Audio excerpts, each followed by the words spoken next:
Я приветствую вас, дорогие друзья, уважаемые гости и подписчики моего канала. Это прямой эфир, надеюсь, что все хорошо. Сегодня какие-то опять, знаете, наводки.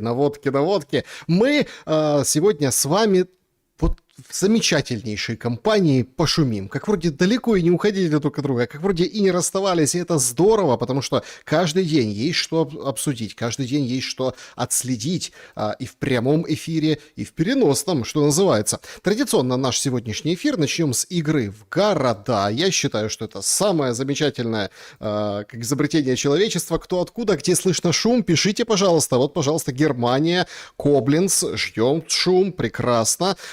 Так, с нами Полтава, One Love, привет в Полтаву, вам тоже большой, скажем так, любви и не единожды, да, Беларусь, Жлобин на связи, Мелитополь на связи, Санкт-Петербург шумит с Александром, Света, привет и вам, отлично, Чернигов на связи, Хмельницкий, Академ, город Киев, с нами Израиль, Наария, Тбилиси тоже с нами, Хмельницкий, Украина, здравствуйте, Беларусь, Николаев, Киев шумит, Ереван, значит, Москва, Братислава, Славянск шумит, Великий Новгород тоже не слышно, Новгород там слышно, Хайфа, Израиль, прекрасно, значит, Люберцы, с нами привет из Честнохова, господи, Сибирь, Алтай на связи, здравствуйте, Шостка шумит, Литва, Харьков, Риддер с вами, Белгород тоже на связи, Бавария, Кёльхайм, шума, Львивщина, витаем навзаем, Псков приветствует, привет, Алматы, Запорожье, отлично, Луганск с нами, Хельсинки, так, Запорожье, помним, говорим, Запорожье шумит, Коммунарка, привет, шумим вместе с тобой, отлично, Магдебург, Германия, Волсол. Тут, слушайте, прикольно так этот в чате YouTube все там сразу переводит название, поэтому и запинаюсь как-то, хотя люди пишут латиницей тоже. Так, привет всем из Харькова. Привет. Так, Рига смотрит, Аркашон, Каспийск шумит. Друзья, игра в города — это наше объединение, поэтому если вы вдруг смотрите в записи, понимаю, время позднее, там завтра на работу, не все выдерживают, там длинные эфиры с разбором этого дня, напишите, пожалуйста, в комментариях. Это очень ценно, очень важно. Это, в принципе, украшает любые комментарии. Откуда вы? Напишите в комментариях, если чат уже закрыт. Предлагаю проголосовать сегодня вот в таком опросе. На самом деле, я вот в таком приподнятом настроении, ничего хорошего на самом деле. Вы знаете, вот новость, которая меня вот она всколыхнула где-то изнутри. Прямо аж какой-то выдох разочарования я получил в контексте того, что история ничему не учит. Абсолютно ничему. 12 лет война на Донбассе, а тут нам пишет западная пресса интересные подробности.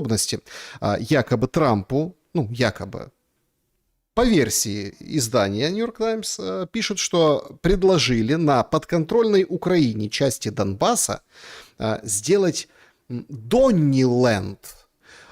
И кто-то, это не называется кто, но кто-то из переговорной группы, соответственно, вот внес такое предложение. Вот давайте, там, мы стоим, где стоим, вот эта часть Донбасса, мы делаем там зону какую-то свободную от торговли, отмывочную, прачечную, да, заходят капиталы, мы там делаем витрину, отлично, называем Донниленд, флаг нарисовали в чате GPT, представляете? Флаг в чате GPT.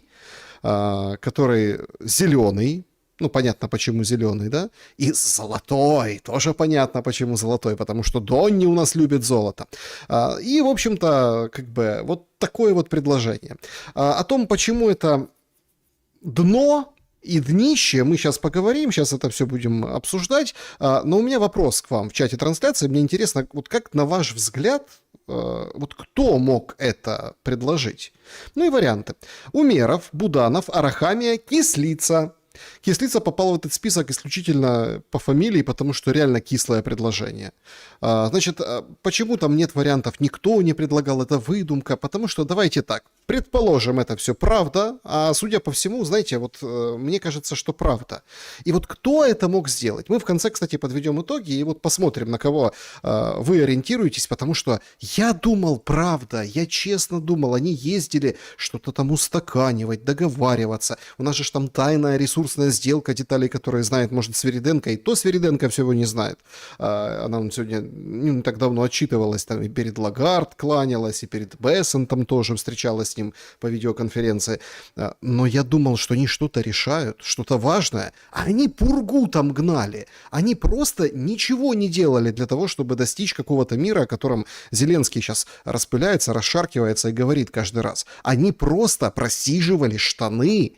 Они просто трутни и упыри. Раз вот такое нам пишет западная пресса, как это вообще могло родиться в головах? И они там обсуждались, где-то в полуюмор, где-то как бы так вот шутили, но это реальный слив. Я не удивлюсь, если это так и было. Анна Салам, спасибо большое за поддержку. Ну вы понимаете, какое дно? Ну вот кто? Умеров, Буданов, Арахамия, Кислица, кто идиот, на ваш взгляд, больше? И мог внести такое предложение? Проголосуйте, пожалуйста. Спасибо большое, что пишите. Давайте доиграем в города. Привет от Артема из Дании. Артем, спасибо большое. Занзибар тоже смотрит. Значит, так, ТЦК Ленд. Отлично, слушайте, вот это прикольно. ТЦК Ленд. Я вот это понимаю. Да, Артем из Дании, привет большое. Спасибо. Донни Ленд, пропуск в НАТО, это точно. Еще раз Хельсинки шумит. Конечно, тут есть о чем пошуметь. Привет из Бургаса, Болгария.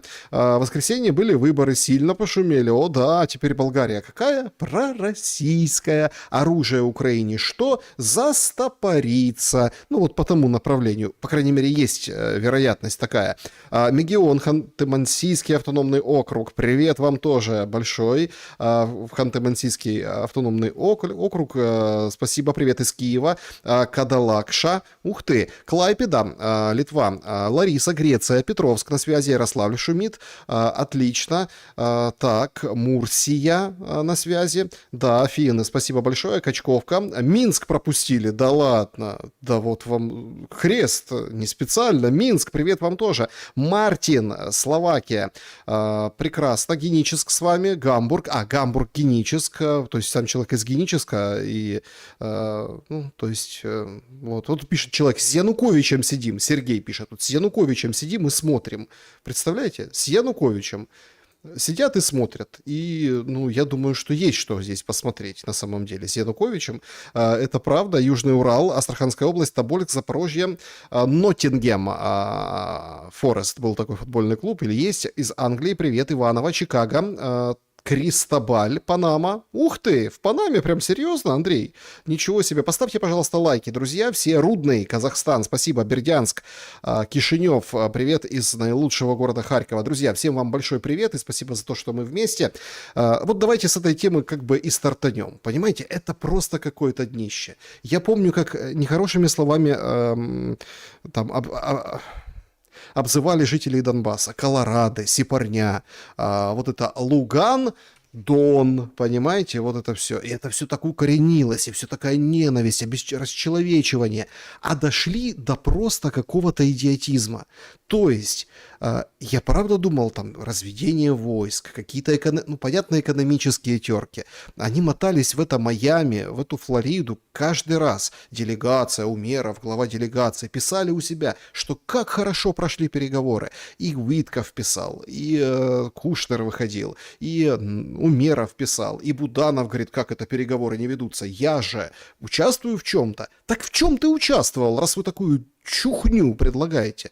То есть вы оскорбляете этих людей, у которых сейчас на самом деле, ну, большая беда. Огромнейшая беда. Люди, вот когда там мне пишут, человек пишет, я со Славянска, я с Краматорска смотрю, да, там Дружковка тоже, они находят возможности, они вот пытаются, ну вот играют с нами в города тоже эти люди, они пытаются каким-то образом найти какую-то информацию, им нужна и надежда, и поддержка, у них каждый день как одище, понимаете, а мы тут рассказываем, давайте Донни Ленд строить. А все почему? Потому что, ну так, это же просто какой-то, ад. Нью-Йорк Таймс сообщает, что это предложение, взывающее к тщеславию президента, было отчасти в шутку упомянуто одним из украинских переговорщиков в ходе контактов в США в последние месяцы. После этого термин стал иногда использоваться в беседах, правда, прогресса не было. То есть они продавливали, они так, знаете, как можно один раз только пошутить. Один из украинских переговорщиков даже создал флаг для Донни Ленда в зелено-золотых тонах. И, внимание, вот это абсолютный трэш. Может, в вопросе нам поможет выбрать, кто этот идиот. Они национальный гимн в чате GPT написали. Ну и более конкретно, на переговорах обсуждалась офшорная зона. Модель Монако. Даже вот модель Монако, вот это выражение, оно фигурировало в черновиках разного рода соглашений. То есть, представляете, Донниленд модель Монако. Я поражаюсь просто этим людям, а их в соцсетях валом. Вот, например, пользовательница Икса пишет: нашему президенту 48 лет, нашему руководителю ОП 40 лет, нашему министру обороны 35 лет. Они все молодые, креативные, современные. А вот на России с маленькой буквы, хотя Зеленский в последнее время пишет с большой, всему правительству в среднем 78, 80. Вот поэтому делает вывод, скажем так, очарованная патріотка, що ми победим, ми переможемо. То есть мы переможем. А вы представьте, если им дасть вообще полную власть. Полную власть. Вы представляете? Это же просто какой-то маразм. Причем сейчас активно, у меня вот с самого начала недели, вы видели, и Павлев рассказывал, сегодня Мосейчук говорил о том, что Буданова хотят снимать, потому что он говорит неправильные вещи. Ну, то есть, я не думаю, что человек, который говорит, что переговоры, что у нас нет своего ВПК, этого дронового, мы пользователи, нам дают материалы, дают там даже заправку к 3D-принтерам, ну, то есть деньги покупаем, это все очень выгодный товарообмен. Я не думаю, что он сказал: Донниленд, давайте придумаем, и залез в чат GPT гимн писать, славься Трамп, вышел там в степь Донецкую, Трампик молодой, понимаете? Я не думаю, вряд ли он вот это вот напишет. То есть, но у него пошла по нему серьезная атака. Буквально вчера, позавчера, вчера сообщили, но это такая очень тонкая штука, это аппаратные игры, это надо понимать, потому что это новость одной строкой, что якобы от имени Буданова всем, кому не лень, рассылаются какие-то дезы.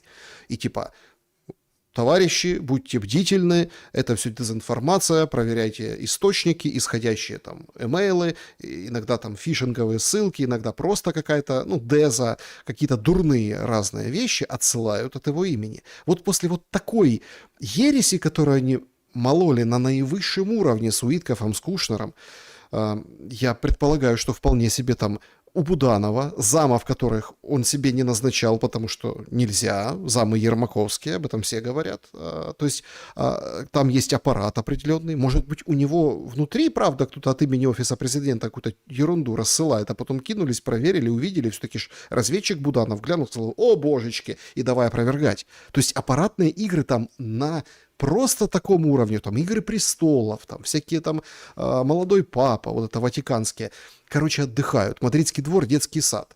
Но включился даже антикриз по Буданову. Вот так вот невзначай, вот так вот простенько в сетях, в телеграмчик запустили вот это вот интервью там с солдатиком, и солдатик Гуровец рассказывает, какой Буданов смельчак. С вышки Бойко прыгал в море, глубину проверял. Кажу, тут же можна. Він мені там доказував, що там 1 метраж. Я говорю, тут не може бути такого метражу. Він: давай поміряємо. Поміряли. Він каже: да, дійсно, все одно треба пригати. Сказала вже всім, що будемо пригати. Смотрите, плещется. От такі солдати разом з хлопцями. Вместе с парнями прыгнул, померили. Это прям с вышки Бойко. Представляете, когда были спецоперации, когда они плыли туда, высаживались, по-моему, год назад или 2. Ну, в общем, он прям участвовал. Он прям рисковал жизнью. Он там прям мерили глубину, там поспорили, он прыгнул, там проплыл. То есть такой вот, видите, защитник, патриот, и такой, не такой уж он и смурной, с таким покерфейсом. Смотрите, как плывет, улыбается. Может, Буданова надо в море поместить, ему там легче, ему там веселиться, с дельфинами поплавать опять-таки, да? То есть тогда он отомрет, собственно, эмоций больше будет. То есть движуха идет такая очень и очень конкретная кулуарная борьба, локтями растыкивать друг друга. Буданов явно выбивается, ему нужно спасать. А как ты спасешь себя в этой ситуации? Конечно же, патриотизмом и тем, что люди добрые, так он, смотрите, с солдатами простыми, отец родной, вот не зря генерала ему дали в 40 лет, представляете? Ну так а что там в Монако? А в Монако вообще веселуха. Ворог двічі атакував наше місто. Авіаудари, ФАБи. Перший раз в 23:20, влучання в центральну частину міста. Другий раз рано вранці в 5:50, влучання також в центральну частину міста. На зараз... Это мэр Монако. ну, типа модели Монако в славянске, он рассказывает. Вообще, конечно, очень интересно. Говорит, 2 попадания, одно там ночью, около полуночи, второе там в 5 утра, вот, мол, вот такая история. Ну, хорошо, дальше что? Вот просто интересно. Ну, смысл вот этого видео, вот я вот не понимаю. Смотрите, к Славянску идет фронт, он движется. Там немножко с Краматорска, вот оттуда со стороны Лимана, Райалександровка сейчас под угрозой, это все там очень рядом. То есть обстрелы там каждый раз. Выходит мэр Монако, славянского Монако, и записывает вот так вот так вот, записывает видео, понимаете? С собой на фоне догорающих обломков. Ну так а какой вывод у этого видео? Свідомо про одну поранену жінку. Тримаємось, ми разом бережіть себе. Бережіть себе. Береги себя. Скоро здесь будет Донни-Ленд. Вот на этом месте прям построят. Смотрите, какое хорошее место. Вот тут немножко все расчистить и небоскреб возвести. Офисный центр сделать. Секретарши будут ходить с буферами, с губищами, говорят, Донни-Ленд, везде портреты Трампа, все в золотом. Всякие шейхи будут приезжать в командировку, офшоры мыть. Ай, классно. Деньги потекут рекой. И гимн каждое утро будут встанут. Гимн Украины, минута молчания и гимн Донни-Ленда, написанный чатом GPT. Хорошо, не нравится вам эта окраина Донни-Ленда, а вот другая. Сегодня опубликовано видео, как стирают с лица земли Константиновку. Это просто что-то несусветное. То есть мы видим, как снесли конкретно квартал мощнейшим обстрелом. Если кто-то подумает, что это Газа, искусственный интеллект, это еще что-то, это не Газа, это Константиновка. Там, где собирались строить границу Донни-Ленда. Смотрите, какая густая застройка населенная. И просто снесли квартал. Вот так. Вот на этом месте. Это же, ну, фактически классное же предложение. Вообще замечательное. Так а сколько уже мир в Газе? Там нормально строится уже вот эта вся ривьера и вот это все, скажем так, необыкновенное чудо от застройщика Виткофа? Нет, конечно. Кто реально в Монако, друзья, так это некогда хозяин Донбасса. Это Ахметов. Значит, Ренат Леонидович, сегодня сообщили, прикупил квартирку. Квартирку. 550 миллионов долларов она обошлась, сообщает Bloomberg. Это одна из крупнейших сделок вообще в истории продаж элитной жилой недвижимости. За такие деньги предприниматель купил, вдумайтесь, 21-комнатную пятиэтажную роскошную квартиру. Это самый престижный новый жилой комплекс Монако, первая береговая линия, там район Маретерра. Находится в флагманском здании Лорензо. Площадь 2500 квадратных метров. Не считая балконы, террасы, виды на Средиземное море, в ней бассейн прямо в квартире, джакузи, как минимум 8 парковочных мест в нагрузку. Сделка состоялась в 2024 году, но прессе стало известно о ней из документов только сейчас. Холдинговая компания Ахметова СКМ подтвердила факт приобретения недвижимости в этом комплексе. Да, есть от чего. Я всегда удивлялся, а зачем, ну, понятно, это есть статусные покупки, это олигархи, у них есть деньги, ну, это понятно там, но зачем 21 комната? Это, наверное, чтобы переселенцев из Донбасса расселить. Это, наверное, чтобы, может, там 21, это же там 11 плюс замена. А, шахтер там будет жить. Шахтер, ему жить негде. Ну, кто? Может, вот эти бабушки из Константиновки, которые потеряли свои несчастные 48 квадратных метров, у некогда хозяина Донбасса перекантуются. То есть, пока они тут грезят про это Монако на Донбассе, есть реальный путь в Монако. И вот его показывает Ахметов. Да, конечно, есть его защитники, даже у меня в эфире бывают. Но такую покупку во время войны, то есть он уже 1,5 года ей владеет. Ну, то есть 1,5 года. Что там можно делать на этих 2500 квадратных метров? В то время, когда двушечка ушла на Москву, энергетику не защитили, ТЭЦ повыносили, предприятия худо-бедно вообще не работают, но как-то там жизнь теплится. Кто под бронью, кто где-то что-то переформатировал под какие-то сборочные цеха и все остальное. Вот вам и Донбасс, вот вам и Монако. И продолжается вынос Украины. Продолжается. Рядом соседний регион Нового Монако, Дониленда, тоже должен же жить хорошо. Да там тоже не смолкает канонада и выстрелы. Вот Богодухов. Это пожар после прилета. Прямо в городе. Прилет. И он прилетіло. Короче, отак. А тебе і он, короче. Получается, базарчик. Там мужик пытался ее одернуть. Не снимай, не снимай. Ну а что уже. Сняла и выложила. Вот вам Богодухов в Харьковской области. То есть все как бы хотят заработать, купить там самую главную, самую большую покупку в своей жизни. Или, например, как рассказывают знакомые из Киева, они все как бы бухают, покупают такие вообще непонятные эти дорогущие тачки, живут как в последний день, как в последний раз. Эти рестораны, вот это все, вот эта вся блатота, вот эти все приспособленцы под властью, ментовские, все на свете, они вот пытаются куролесить, жить сейчас. А вы думаете, Ахметов не такой? Как пока его Донбасс превращают в щепки и рассказывают про какую-то пургу гонят про Дониленд, все покупают вот как вот потому что случай такой. И деньги есть. А на всех остальных плевать. Конечно, они не хотят, чтобы война заканчивалась. Кулеба так и говорит, предпосылок для мира нет. І на сьогодні у Російської Федерації немає мотивації йти на поступки, у України немає мотивації йти на поступки, і у Трампа немає мотивації йти на поступки. Це дуже різні поступки. Росія має зупинитися там, де вона є, вона не хоче. Україна має вийти з того, де вона є, вона не хоче. А Трамп має змінити своє ставлення до Росії в цих переговорах, він не хоче. Тому я вітаю усіляко переговори, я дякую нашим переговорникам за терпіння, за мудрість, молодці. Але я хочу, щоб ми всі дивилися правдиво на наше життя. На сьогодні немає жодних передумов для досягнення домовленості про припинення вогню в Україні. І я не бачу, коли ці умови можуть настати.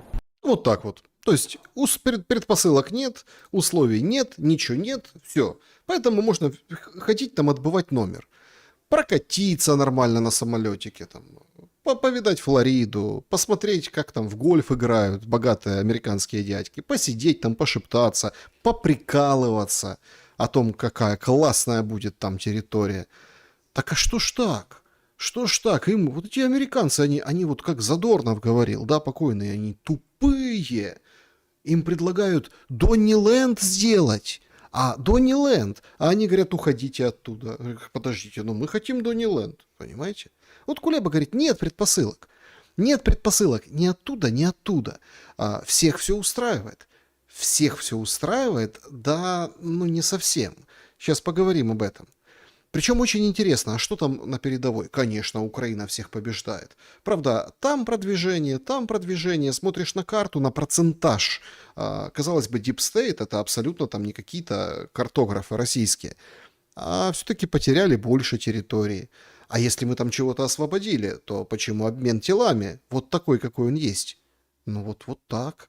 То есть абсолютная пурга, абсолютно дуют в уши об итогах обстрелов, о раненых, о убитых, о пострадавших гражданских. То есть всем плевать. Все строят Дониленд, отбывают номер и пытаются урвать, как в последний раз. Вот выходит, Герасимов с докладом. Короткий фрагмент. В течение марта-апреля российскими войсками освобождено 34 населенных пункта и около 700 квадратных километров территории. Всего с начала года под наш контроль перешло 80 населенных пунктов и более 1700 квадратных километров территории. Полностью завершено освобождение Луганской Народной Республики. В настоящее время наступление соединений и воинских частей объединенной группировки войск ведется на всех направлениях. Наиболее активные боевые действия идут на Краснолиманском направлении, где штурмовые подразделения группировки продолжают освобождение Красного Лимана. Под нашим контролем находится около 70% территории города. Вот, смотрите. И тут все понесли. Что понесли? Вот в очередной раз освобождают полностью Луганскую область. Так, погодите. Об этом же заявляли вот недавно. Так, Так же и говорится, вот за определенный период, просто никто не слушает, Герасимова не учили расставлять запятые, знаки препинания и акценты. Но всем же очень смешно, все смеются, пальцем показывают, вот, ха-ха-ха, сколько раз вы ее взяли полностью, эту Луганскую область, маленьким процентиком там в Серебрянском лесничестве. Но никто не дослушивает, никто не разбирается в информации. То есть фактически, если переложить этот, собственно, спич на текст, получается нормально. А на звук звучит, ой, опять они сообщают, что освободили Луганскую область. Но, освободили в их понимании. Получается, что идет продвижение. То есть он говорит о том, что идет продвижение. Кто скажет, ха-ха-ха, про Купянск тоже так говорили. Так а что в Купянске? Непонятно, серая зона. А как там находиться? Никак. И идет война катком, и она прет. Но вот такие варианты, что Герасимов освобождает 5-й раз или 3-й раз Луганскую область полностью. Всякие там военкоры, которые начинают трубить, им нужно трубить, потому что у них тоже есть срочно сборы, у них есть сборы. И я думаю, если вы сами последите за какими-то там украинскими военными, полувоенными пабликами, российскими, модель одна.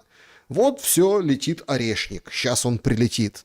Пока он летит, а давайте поможем нашим ребятам, скинем там 7 рублей, 7 гривен.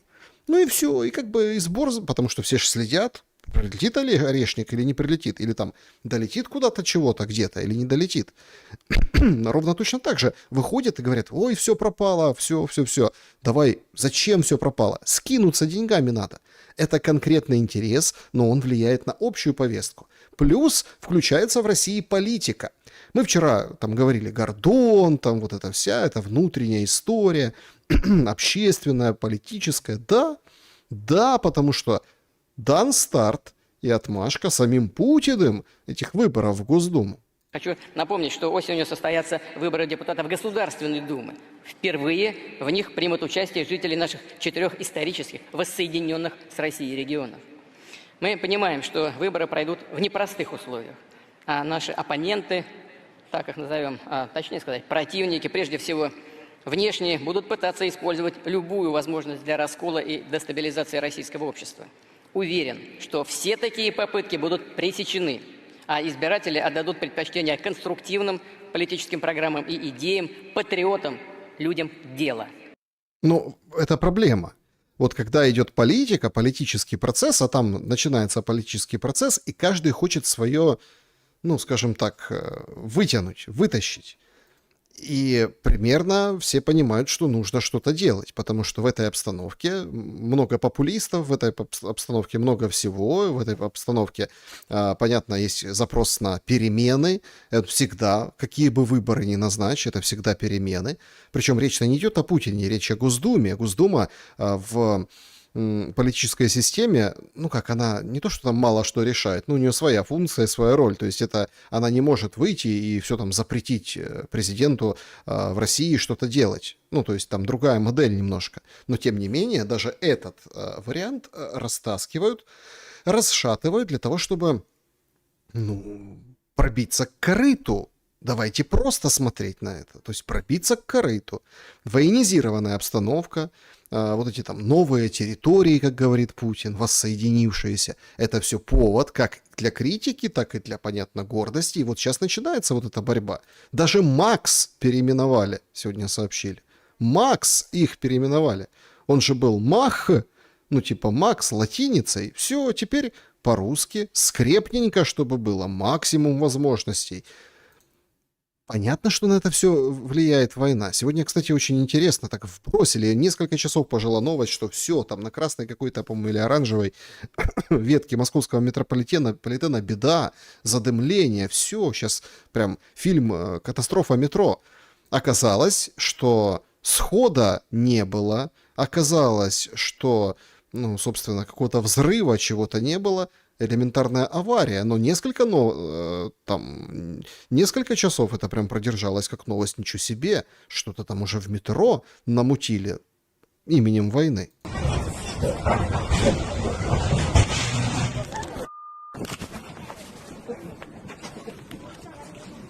Авария. Вот, собственно, и все. Что произошло? Понятно, это там колесная пара. Что-то, видимо, перетерлось, не туда стало, и вот это вот все во время там этого торможения, в общем, слетело, даже немножко взорвалось. Вот так. Но это преподносится, опять-таки, в контексте войны. Все в контексте войны. Хотя есть и прямые, так сказать, вещи, которые там про войну. Это вот утренний снимок Туапсе, нефтеперерабатывающего завода, после ночной атаки очередной украинских дронов. Причем сразу понятно, нашли маршрут. Ну, то есть нашли маршрут и бьют несколько дней. Как было с Усть-Лугой? Пока не просекли, что за маршрут, какой это коридор. Ну, вот эти атаки будут продолжаться и продолжатся и сегодня, и завтра. По этому месту нет так рядом, потому что это уже как бы новая нормальность, которая влияет на политическую историю. Люди как бы хотят мира, люди хотят, чтобы не было экологической катастрофы, люди хотят, чтобы не прилетали дроны, и как бы формируют этот запрос. Кто-то на этом просто спекулирует. Конечно, есть в российской политике и такие истории, такая оказия, такие вот истории. Значит, в Москве задержали сегодня гендиректора самого крупного российского книгоиздательства «Эксмо». Значит, Евгений Капьев, его приняли и обвиняют в разработке схемы по распространению ЛГБТ-литературы среди несовершеннолетних и создании экстремистской организации. Ну так, на лицо глянешь, чистый экстремист. Представляете? Значит, дело может быть связано с производством и распространением экстремистской книгопечатной продукции. Банально. Издательство большое, куча всего, кто-то, видимо, пришел, подсунул контрактик, заплатил деньги, все, как говорится, не гребуют, не брезгуют никто, берут, зарабатывают, а там просто оказалась литература какая-то не такая, или в картинках что-то, связанное с вот этими вот ЛГБТ, которая под запретом в России. Конечно, это политический в какой-то мере арест и подстава, потому что влияет на политический строй и режим. И тут же не важно, что там, как вы относитесь к ЛГБТ, как вы относитесь к книгопечатанию. Вот это уже такой более глобальный вопрос, правда ведь? Ну и, конечно, на фоне выборов всячески показывают, что есть друзья, союзники и проекты. Ну что-то же делается.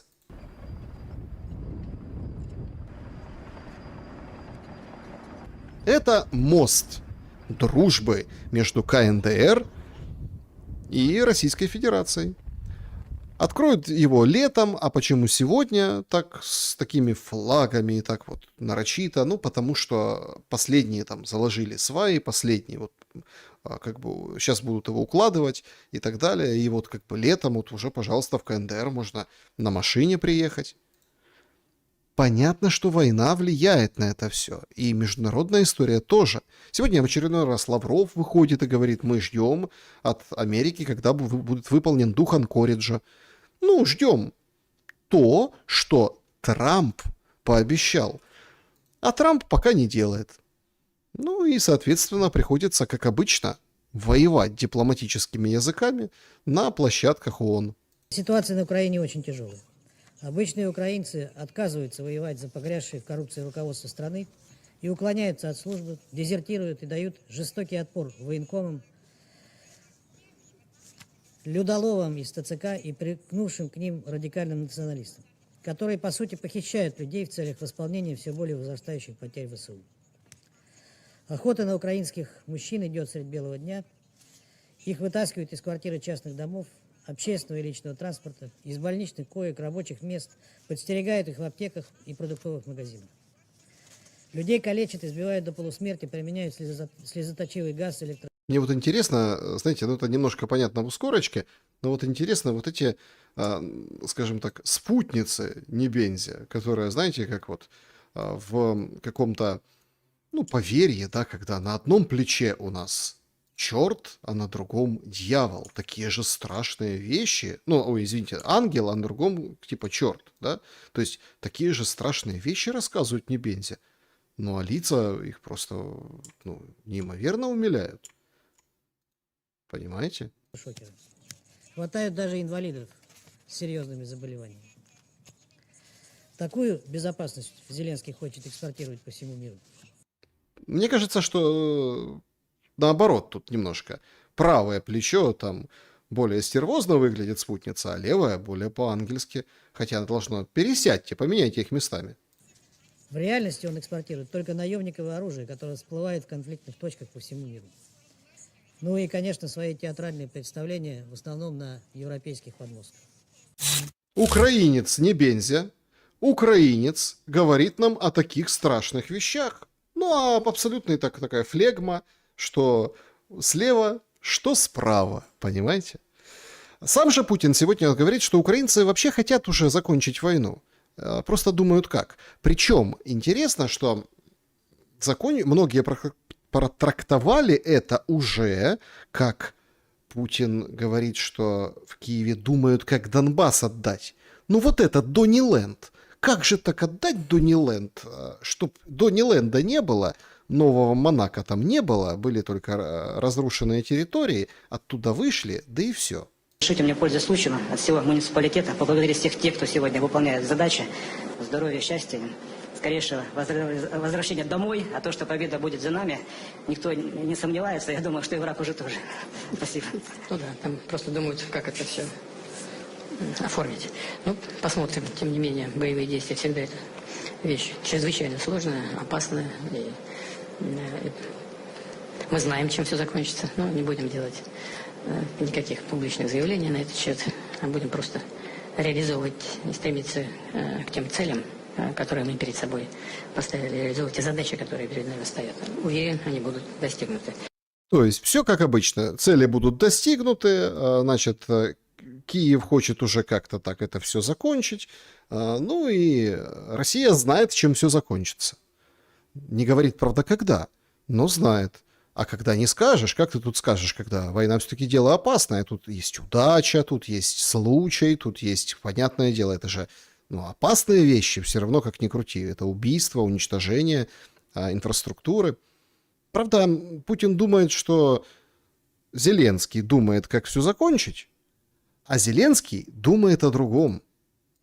Бажаю здоров'я, шановні українці і українки. Щойно говорив з канцлером Мерцем. А перед тим сьогодні вже Он думает о Мерце и об Урсуле. Но не о них самих, а об их кошелечках, кошельках. Попрыгай, Мерц, попрыгай, Урсулушка. Что там, звенит у тебя? Что там у тебя? Денежка, 90 миллиардиков звенят. спілкувались з президентом Європейської ради Коштою і президенткою Єврокомісії Урсулою фон дер Ляєн. Важливо, щоб відбулось розблокування європейського пакету підтримки для України – 90 мільярдів євро на 2 роки. Це кошти, які вже були затверджені Європейською радою, але блокувалися. Зараз жодних приводів для блокування бути не може. Євросоюз просив Україну відремонтувати нафтопровід «Дружба», який росіяни розбили. Так, ну смотрите, мы отремонтировали, понятно. Тут интересен другой момент. Перхоть! Перхоть! Ну, елки-палки. Вот он рассказывает нам про дружбу и осыпается понемногу. Ми відремонтували. Сподіваємось, що і Євросоюз буде реалізовувати домовленості. Давно немає прогресу також і по нових санкціях проти Росії за цю війну. Тим більше це не допомагає, коли Америка послаблює обмеження. Помните эту шутку? Перхоть — это как бы от спиленных рогов. Да, то есть, ну, как бы стружка. Ну, шутка так себе, но на самом деле Европа наставляет рога. Он говорит, давай деньги. Деньги давай. Мы отремонтировали. Ремонтировали хоть что? А что комиссии не показали? Это мы втайне ремонтировали. Ну, то есть, давайте денежки. Вот только Орбана не стало. Но мадяр какие-то странные фортили, говорит, там твои деньги инкассаторские не дам, хочу разобраться, что за деньги, золотишко там, евро в пачках. Этих выдворили товарищей, которые сопровождали, а что там внутри? Ну, в принципе, все вроде согласны, ну давай, 90 миллиардов, конечно. Да, но не дают. А в чем дело? Может, их нет? Или как? Или частями? Но какими? Ну вот она дружба. Говорить, давай дружбу. Тиск повинен бути, щоб росіяни не відчували, що можуть воювати спокійно та без наслідків. Вот, россияне не должны чувствовать, что они спокойно, без последствий могут воевать. Правда, ход, который сегодня описывает Reuters, писал у себя в телеграм-канале об этом, это просто что-то феноменальное. Значит, через эту дружбу, которую так хотят запустить, не только там российская нефть, а и прокачка казахской нефти точно так же осуществляется. Причем эта нефть идет на конкретный в Германии завод, который там две земли, да, ну или там какие-то большие там города, обеспечивает бензином. То есть нефтеперерабатывающий завод, который бензин для вот этих вот 90% питаются из этого завода. Так все, говорят, не будем качать с 1 мая. Предупредили казахов, предупредили европейцев, сказали, ну вот, все, недружественная дружба. Нашу, ну давайте, у нас там есть контракт с Венгрией, объемы определенные. Венгрия, Словакия, те, которые, да, будем качать. А вот это вот вам туда дальше, немцам, которые тут расшаркиваются, говорят, мы не боимся тебя, Путин, мы будем помогать Украине до последнего. Ну, будете помогать, но завод этот, судя по всему, станет. А потому что откуда ему нефть брать? Он далековато от порта. Далековато там цистернами не повозишь, то, что по трубе шло. Но, тем не менее, ход принципиальный и, ну, как бы на успокоение вот тех взволнованных патриотов, которые говорят, вот, как это так, мы им поставляем, они за эти деньги, а вот мы... Так казахам взяли, запретили. Ну, понятно, что до 1 мая, может, еще как-то договорятся, переиграют, если вообще эта дружба запустится. Потому что Зеленский, вот это вот виляние кормой, ну, 5-й точкой, оно приводит к определенным последствиям. Одно дело, если ты ошибся, и, ну, то есть, и признал свою ошибку, и поменял там мнение по поводу дружбы. А другое дело, когда ты сначала говорил «вонючая российская нефть», с одной стороны, но когда всех прищемил армуз в Европе, все требуют с тебя, иначе, говорят, денег не дадим, конечно, надо открывать. Но он же думал, туда пойдет казахская нефть или какая-то вообще другая, чужая. Нет, российская. Так к чему была вот эта вся бравада о том, что ни капли вонючей российской нефти теперь не пройдет? Получается, пройдет. Вот и перхоть на нервах. Сьогодні детально говорили з військовими. Була доповідь головнокомандувача Сирського та начальника Генерального штабу Гнатова. Ми розуміємо, що в планах у російської армії та які у них пріоритети є відповідні мапи, є деталі. Ми будемо протидіяти. Сили і засоби для цього визначені. То есть, смотрите, все думают, что люди воюют оружием, они мапами воюют, картами. Есть карты, есть приоритеты, но мы все знаем, все расставили, все в порядке, не волнуйтесь. Сирський думает о нас, Сирський думает о фронте. Погодив і наші наступні операції. Українські далекобійні санкції будуть працювати та знижувати російські можливості. Далекобійные санкции, дроны, ну там, он как бы согласовал. Это, кстати, очень интересный подход. Я согласовал. То есть он не принял решение. Получается, а кто принял решение? Судя по всему, кто-то другой, раз он согласовал. Війну треба завершувати, і дипломатія сама себе не наблизить. Потрібен тиск на агресора, щоб війна йшла до закінчення. И оправдался. Почему согласовал? Конечно, ради окончания войны. Это наши санкции, это мы так давим, дроны полетят еще, будут бить по новым заводам, везде-везде. Почему? Ну, потому что... А кто это решил? Непонятно. Согласовал Зеленский. Знаете, как вот это обходной лист был на предприятиях? Ходишь там да, вот там калоши надо сдать, какую-то робу, там еще что-то. У завхоза зашел, в библиотеку обязательно надо зайти. Вдруг там книжки брал на каком-то предприятии, если есть. Если кто помнит еще такие предприятия, где есть библиотеки. И там все вот согласовывают. И вот он тоже согласовал. Ми говорили сьогодні також детально з міністром оборони України Федоровим разом з військовим командуванням. Є речі, які потрібно зробити для більшої мотивації наших військових, як по комплектуванню підрозділів, так і по додатковому фінансуванню армії. Рішення готуються. Готовятся. Мотивация будет. Ты давай, ты в посадку, а мотивация будет. Потом, если доживешь. Ще одне. Ми домовились з прем'єр-міністром України Свериденко та міністром економіки Соболевим, що найближчими тижнями визначимось із додатковими економічними заходами, які допоможуть Україні стати сильніше. Потрібен більш стратегічний, системний підхід, який дозволить Україні покладатись на свої сили суттєвіше. Каждый день рекорд по евро. Доллар тоже растет. Рекорд исторический имеется в виду. Каждый день. Все. Нацбанк делает стратегические шаги, чтобы легче Украине было. І дати суспільству зараз, в умовах цієї війни, можливості жити достойніше. Достойнее, чем кто? Достойнее, чем кто? Чем Миндич? Чем вот эта вся бригада, которая тырила деньги, только в каком-то там энергоатоме? Достойнее кого? Достойнее военкомов, достойнее руководителей ВЛК. Сейчас там на Закарпатье какого-то приняли с кучей баблишка, бабла. Достойнее надо жить. Достойнее. Некоторые скажут, так куда достойнее? Це стосується і податкової стратегії, і детинізації економіки, і реальної підтримки українців і українського бізнесу. Я дякую всім нашим людям, хто б'ється заради інтересів України, як заради себе самого. Спасибо, что бьетесь за мои интересы и тех людей, которые хотят жить достойнее. Ну так, елки, конечно. Конечно, тут спасибо не булькает, как говорится. Дякую всім, хто нам допомагає. Слава Україні! Конечно, слава. Конечно. А куда же без славы?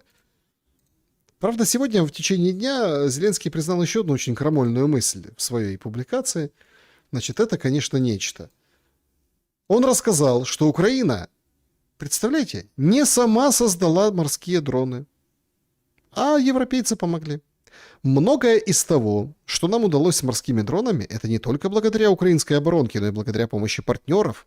Есть несколько европейских стран, которые имеют исторически большой опыт в развитии своего флота на море. Это Великобритания, Норвегия, Нидерланды. Это ключевые страны, которые помогали нам с некоторыми технологиями. И построить флот украинских морских дронов нам также удалось благодаря партнеров.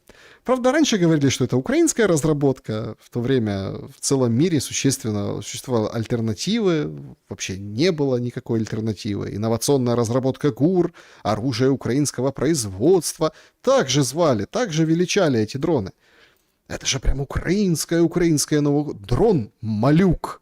Понимаете? «Малюк». А оказалось не совсем украинский. И вообще так, если так разобраться, а достоинство совсем украинское, а суверенитет. Вот выходит Зеркаль, про европейских партнеров слово молвит. Зеркали там придумали должность полномочного посла, там, фалисити, короче, организации, там, при МИДе, она занимается тем, чем надо, Украиной, ее продвижением в мире, но она дипломат. Важливо зрозуміти, що так, нам треба позбутися частини свого суверенітету. Как? Подожди. Что значит часть суверенитета надо отдать? А как отдать то, чего нет? Или где-то что-то есть, но надо отдать от того, что осталось. А если что-то осталось, насколько этого много? А кому отдать? Зеркали. Які стосуються питань політики, питань торгівлі для вступу в ЄС. Але це те, на що ми маємо піти свідомо. Тому що політики, які продовжують кричати, що ми маємо захищати свій суверенітет, Ох, как крикнула, ничего себе. це не політики, які зацікавлені в майбутньому України. Мы прикалывались в университете с учителей логики. Ну, там логические задачи, расклады в университетской программе. То есть, почему? Зачем нужен был этот предмет? Потому что ты же там, когда учишь что-то, пишешь рефераты, некоторые там курсовые, все курсовые писали, все писали дипломные работы, а некоторые пошли в науку, и у тебя должна быть логика. Логика. Вот тут логика железобетонная. То есть, если политик кричит, что мы не должны не отдать ни грамма своего суверенитета, но, как бы, эти политики, получается, не думают о будущем Украины. Какие негодяи. Суверенитет надо отдать сведомо, сознательно отдать. То есть, сами должны отдать. Взять и отдать. Кому? Европейцам. Мы же в Европейский Союз хотим. Вы понимаете, под каким... Подожди, а кто тогда этот политик? Компрадор. Нет, не компрадор. Вот патриот, который сознательно отдает, а не кричит и верещит, что мы не отдадим свой суверенитет. О, диво дивное и чудо чудное проявляется на 5-м году войны. Это что-то, это нечто, ребята. Это кому отдать суверенитет? Европейцам, которые задыхаться будут. Вот эта инфографика, ну там, может, меленько у многих, у всех. Ну это, чтобы понятно было, ничего такого сверхъестественного. Это итальянские показатели. Ну типа, откуда в Италии вообще энергия? Вице-премьер Италии Матео Сальвини сегодня призвал вернуться к закупкам российского газа, чтобы не допустить энергетического коллапса. Он подверг резкой критике текущую энергетическую политику Урсулы, вообще Еврокомиссии. Вот вообще нехорошо получается. Они экономили, строили там всякие, скажем так, ветряки, всякие станции, топили дома пеллетами, закрывали химические заводы. А тут, вот представляете, снова, получается, зря мучились. Италия вообще самая газозависимая из стран Европы и, конечно, в первую очередь в электроэнергии. Зависимость эта была очень долго. В стране есть собственная добыча газа, там 20 миллиардов кубов.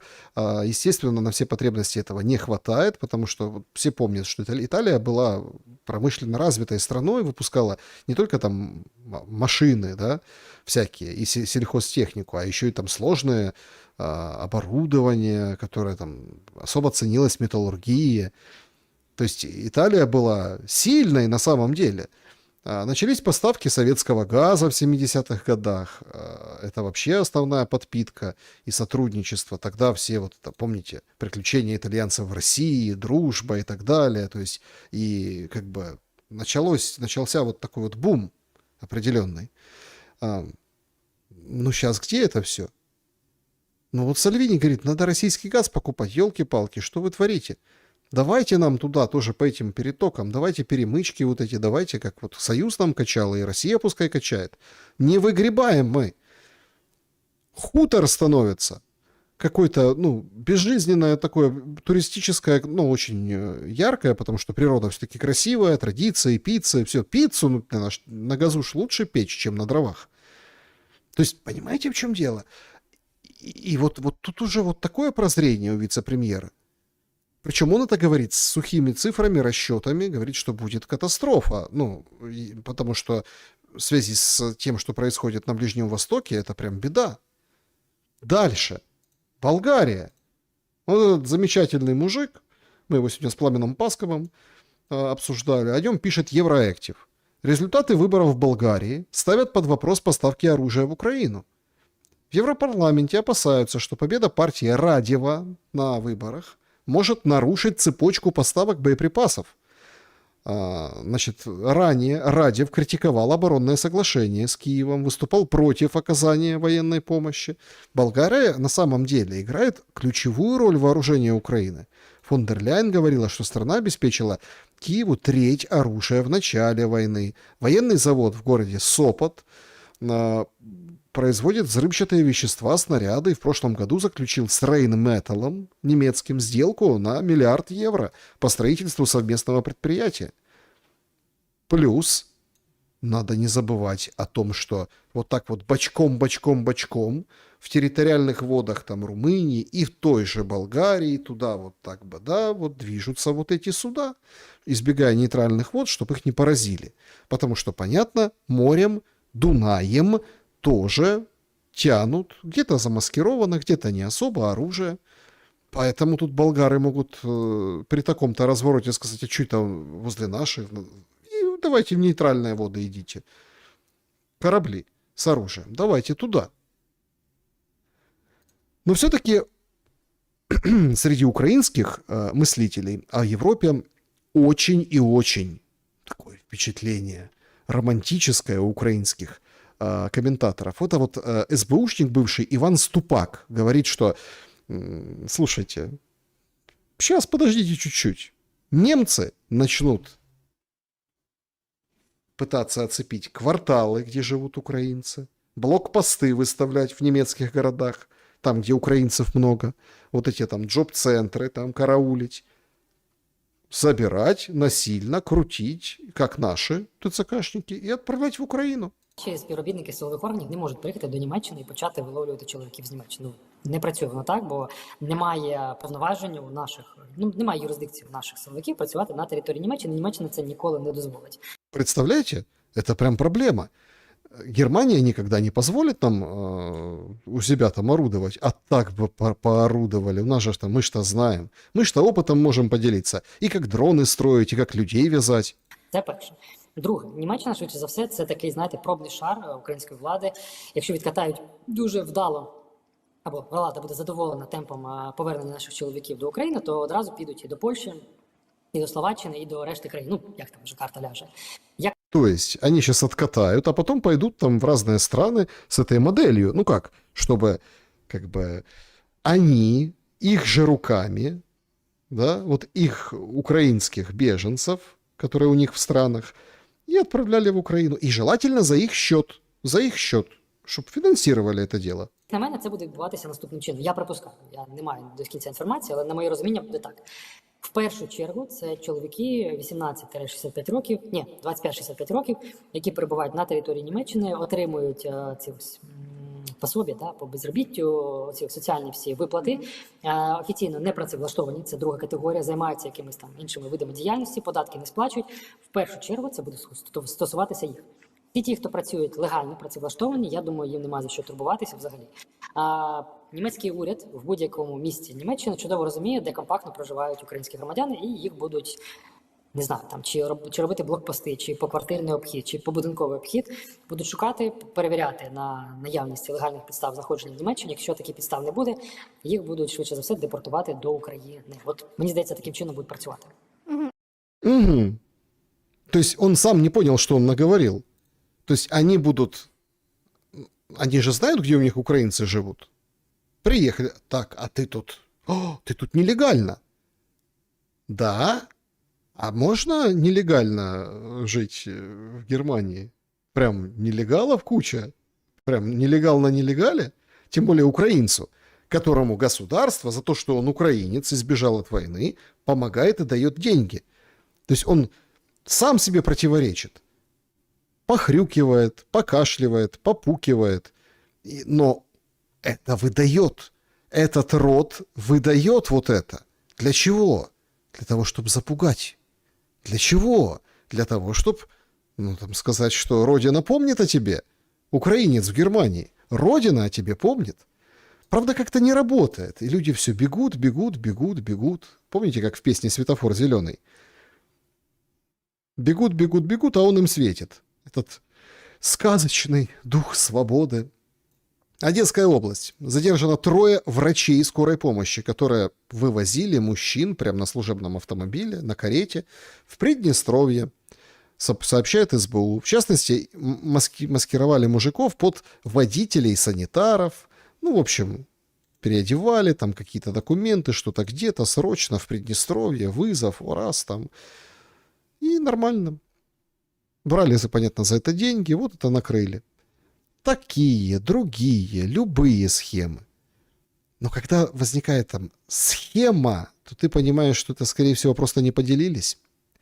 Вот в студиях депутатка Соломея Бобровская рвет и мечет, говорит, нет, ребята, хватит, надо останавливать вот эту ужасающую практику, когда тебя призывают Родину защищать, і почки тобі відбивають. Повна заборона на застосування фізичного насилля і в публікації будь-яких відео, які вилазять боком в нас всі соцмережі. Я розумію, що частково ми бачимо лише уривки і шматки, де справді можуть бути атаки і напади на військовослужбовців ТЦК, але частина з них, перепрошую, це спровоковані в тому числі діями ТЦК на громадян, які йдуть по вулиці. В тому числі Представляете? Вот это откровение. Оказывается, спровоцированы ТЦКшниками эти нападения. Військовослужбовці, які знаходять в військовій формі, яких доганяють по ночах в під'їздах, допоки не виселяється зброя один на одного, і не кажуть, в мене УБД військовослужбовець, ви хто? А ми ТЦК, вибачте, ми не знали, що ви військовослужбовець. То що ви робите вночі в під'їзді, бігаючи за людьми? Це що це? Отже, Соломія, переглянути бронювання. Абсолютно, так. І це заборона на фізичне побиття, насильство. Але ж заборона, заборона ж існує. Я розумію, але будь-які від... Да какая заборона? Какой запрет на избиение? Надо ТЦК, запрет на избиение. Знаете, как это... Есть 10 заповедей Божьих, давайте там отдельно для ТЦК пропишем. ТЦК не люди, им надо отдельно прописывать. То есть у них конституцию давайте для ТЦК пропишем. Нельзя, не бей людей. Понимаете? А вот эти соцсети, о которых она говорит, там вот разгоняют, соцсети. Слушайте, так это же все фейки. Бобровская, все же фейки. Никто никого. Это единичные случаи, просто конфликт какой-то словесный. Так же рассказывают нам. И продолжают рассказывать, что это все пропаганда російська. Ми не передавимо росіянах по пропаганді. Вони завалюють наш своїм шлаком весь інформаційний простір. Вони здешевлюють свою пропаганду за допомогою штучного інтелекту. Ну, наприклад, як працівники ТЦК когось затримують і масштабують це все конвейером. Просто міняють титри, і один і той же кадр представляється як там кадр з Одеси, Тернополя, Кам'янець-Подільського, і цим завалюють просто в шалених масштабах інформаційний простір. Поняли? Россия задавит нас своими, там куча это все с искусственным интеллектом, масштабирует все паблики, все это мы должны по-другому себя вести. Лише у TikTok на українського глядача за тиждень суто для зриву мобілізації росіяни штампують від 4 до 6 тисяч одиниць контенту. Якщо хтось говорить про нормальну мобілізацію, мобілізація – це примус. Вона не буває нормальною, вона в принципі не буває справедливою. Поняли? Не бывает справедливой мобилизации. Успокойтесь. Вот эти ролики все, не смотрите их. Не бывает справедливой мобилизации. Вам говорит Дмитро Жмайло, у которого для картинки, а для чего ж еще, на крыше машины, смотрите, шевроны, как у Зеленского в кабинете. І всі країни, які проходили через цей процес, з цим стикалися. Під час війни у В'єтнамі Сполучені Штати лише офіційно мали 100 тисяч ухилянтів, які виїхали з Канади, неофіційно 500 000. Хто говорить, що у нас безчинство, то дуже раджу подивитися, як проходять мобілізаційні заходи в державі Ізраїль, яка вважається взірцем вибудовує системи національного спротиву. Так там, вибачте, поліцейські з кийками затримують тих, хто не бажає служити в ізраїльській армії. Це прям Подождите. Это же статья за антисемитизм. Жмайло, ты куда? В смысле?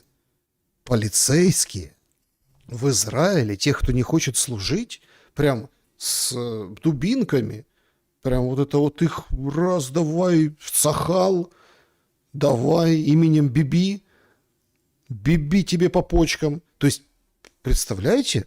Это они серьезно рассказывают вот на... это Петин канал. Смотрите. Цахал в Израиле пополняется вот таким образом. Не хочешь идти в Цахал? Тебе думаете, это мы? Нет. А сколько ухилянтов в Америке? Везде такая проблема. Не бывает мобилизации добровольной. Нет. Вы что, забудьте. великі облави поліції на цілі квартали. Да, большие облавы, все нормально. Вообще это пропаганда везде. Везде. Там же Федоров, все говорят, Федоров. Так он передовой опыт перенимает. Вы что? А вы думаете, он там что-то должен и поменять? Нет, конечно. А вот его исполняет, зам был, сейчас он исполняет обязанности Федорова в Минцифре. Вообще говорит, что эти все соцсети, в любом случае придется ограничивать. Ми зробили деякі речі, там, я не хочу про них говорити, детально я маю на увазі, як зробити. Конечно, не надо детально, но какие-то вещи ты сделал. Мне так нравится, как он вальяжно развалился, вот это все кофеек, вот это он рассказывает. О чем он рассказывает? О том, что опасность соцсетей. Видите, написано «Небезпека соцмереж». Все, основные угрозы для украинцев в условиях войны. Представляете? Телеграм рано или поздно взломаем, ограничим, всех деанонимизируем. Правильно вроде выговорил. Там Телеграм безпечніше, да, умовно. Але це, я не вважаю, що це системне рішення. І ми все одно прийдемо до того, що ця вся анонімність, яка там зараз є, вона буде якось обмежена, бо це просто переходить вже рамки. На рамки переходит, поэтому все равно эту всю анонимность ограничим, всех выведем на чистую воду. Ну а все говорят, подождите, но можно же как-то по-другому, можно же каким-то образом цивилизованно. Вот классная же идея была, рекрутинговый центр, человека приходят, с ним работают, специалисты смотрят на него, а где ты больше пригодишься? Там в тылу, на какой должности? А кто-то, может, повар будет крутой, а кто-то, правда, хороший повар, это тоже на вес золота в армии, представляете? Там же надо постоянно, это так кажется, жрать наварить. Так, подождите, там у тебя солдаты, там у тебя меню, у тебя подвоз продуктов, а иногда, кашу из топора приходится варить.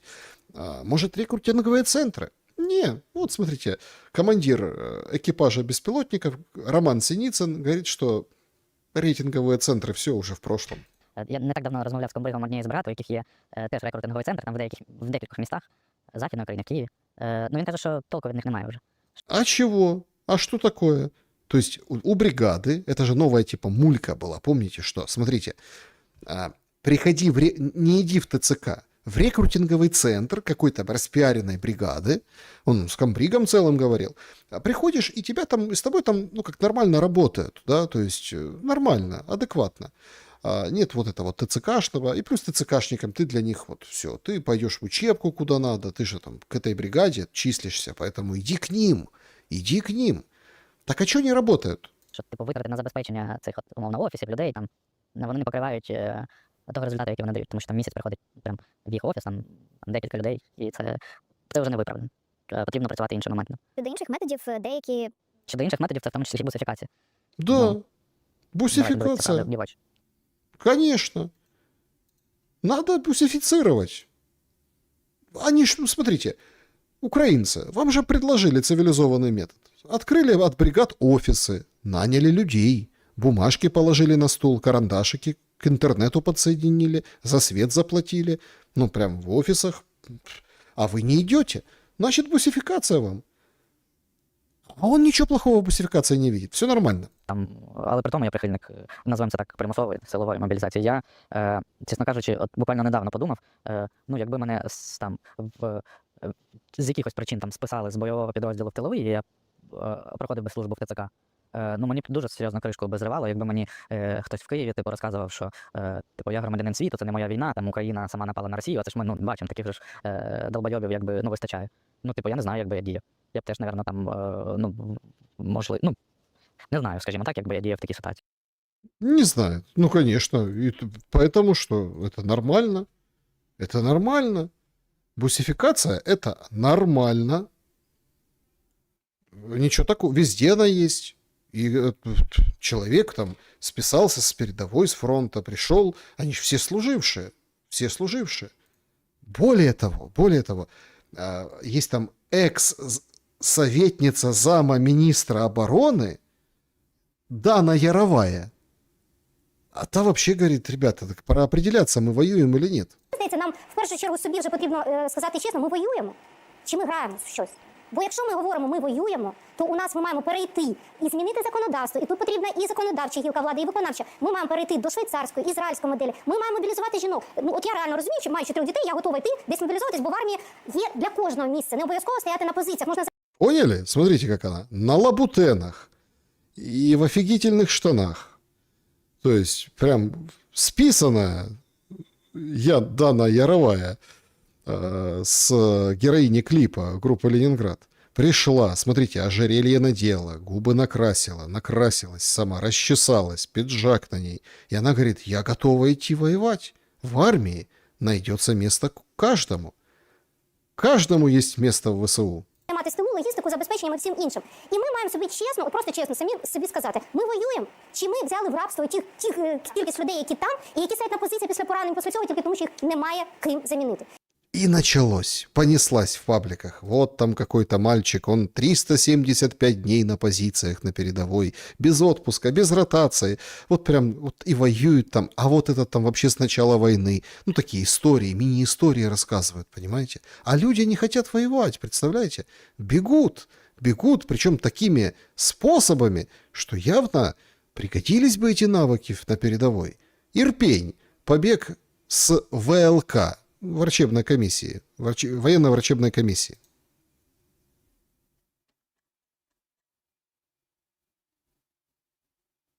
То есть, смотрите, окошко, там вот это вот веревочка. Оп! Нормальный такой, слушайте, нормальный у него. И побежал, и смотрите, и хорошо бежит, и отлично. Вот это вот спецназовец будущий, но он не хочет там, он понимает, к чему все идет. Женщин надо набирать. Вот она, у нее 3 детей, пошла б. А дети с кем? А какая разница? Дети, государство Украина позаботится о детях. Понимаете? То есть, а ТЦКшники, ну они ж незаменимы. Правда, сегодня такая история произошла в Одессе. Ой. Представляете? Во-первых, началось с того, что люди немножко обалдели. Обалдели и не поверили своим глазам. ТЦКшников укладывают СБУшники прям лицом в землю. Задержание, бля. Ой, одного убили. Ну, там никого не убили, но это он просто увидел, что там кто-то упал замертво. со своего автомобиля.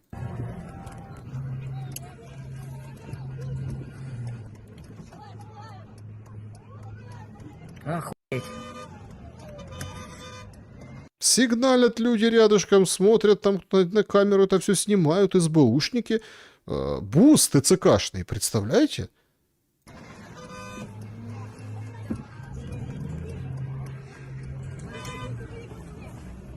Охуеть, сынуля. Сынуля тоже, наверное, в принципе, в этом состоянии пребывает, когда такое увидели. Но кто-то вообще радости не мог сдержать. Представляете, такое увидеть в Одессе, которая которую просто разрывают эти людоловы, эти черти. Принималова, короче, ТЦКшников, скорее всего, вот взяли мордой в пол, СБУ. СБУшники работают. Красавцы, правильно, вот побежал парняга СБУшка. Ну, смотри, какие красавчики, СБУшники работают. Молодцы парни, наконец-то управа на них нашлась. Так все ТЦК это не любят, слушайте. Ой, красавцы отработали. Правильно, этих пи***сов ТЦКшников. Вон, видишь, 100% их не бусы. Вот они. ТЦКшный бус 100%. Ай, красавцы, пацаны, чисто красавцы. Красавцы, пацаны, отработали, вон, лежат, блядь. Это второй бус. Это второй бус, их было два. Сначала запустили такую историю, что была какая-то стрелка, они там чего-то где-то, но потом выяснилось, что это не совсем ТЦКшники, точнее совсем ТЦКшники, но не совсем военнослужащие, и не те вот эти служившие, хотя, может, и служившие. Ну, в общем, странная история произошла. Они вымогали деньги у человека за то, чтобы порешать с его мобилизацией. Выбивали фактически эти деньги. У них есть в бусе как бы отделение, где купюроприемник, грубо говоря. Там есть, там при задержании нашли деньги, биты, все в порядке, так как говорится. При задержании увидели еще и кастет. Но это же военнослужащий. Обязательно каждый должен иметь кастет. Это же слава ЗСУ. Без кастета, понимаете, как так? Более того, вместе с ними был участковый задержан, Суворовского райотдела майор Сергей Бояровский, 80-го года рождения. Между прочим, в полиции он служит не много и не мало, а с 2002 года, так-то на секундочку. То есть вот он полицейский 24 года. Четверть века он мент, четверть века он мусор. И он вместе с ними ездил. В чем вообще ситуация? В чем оказия? Значит, был какой-то УБДшник, он уже к ним попадал, они ему угрожали, ТЦКшники.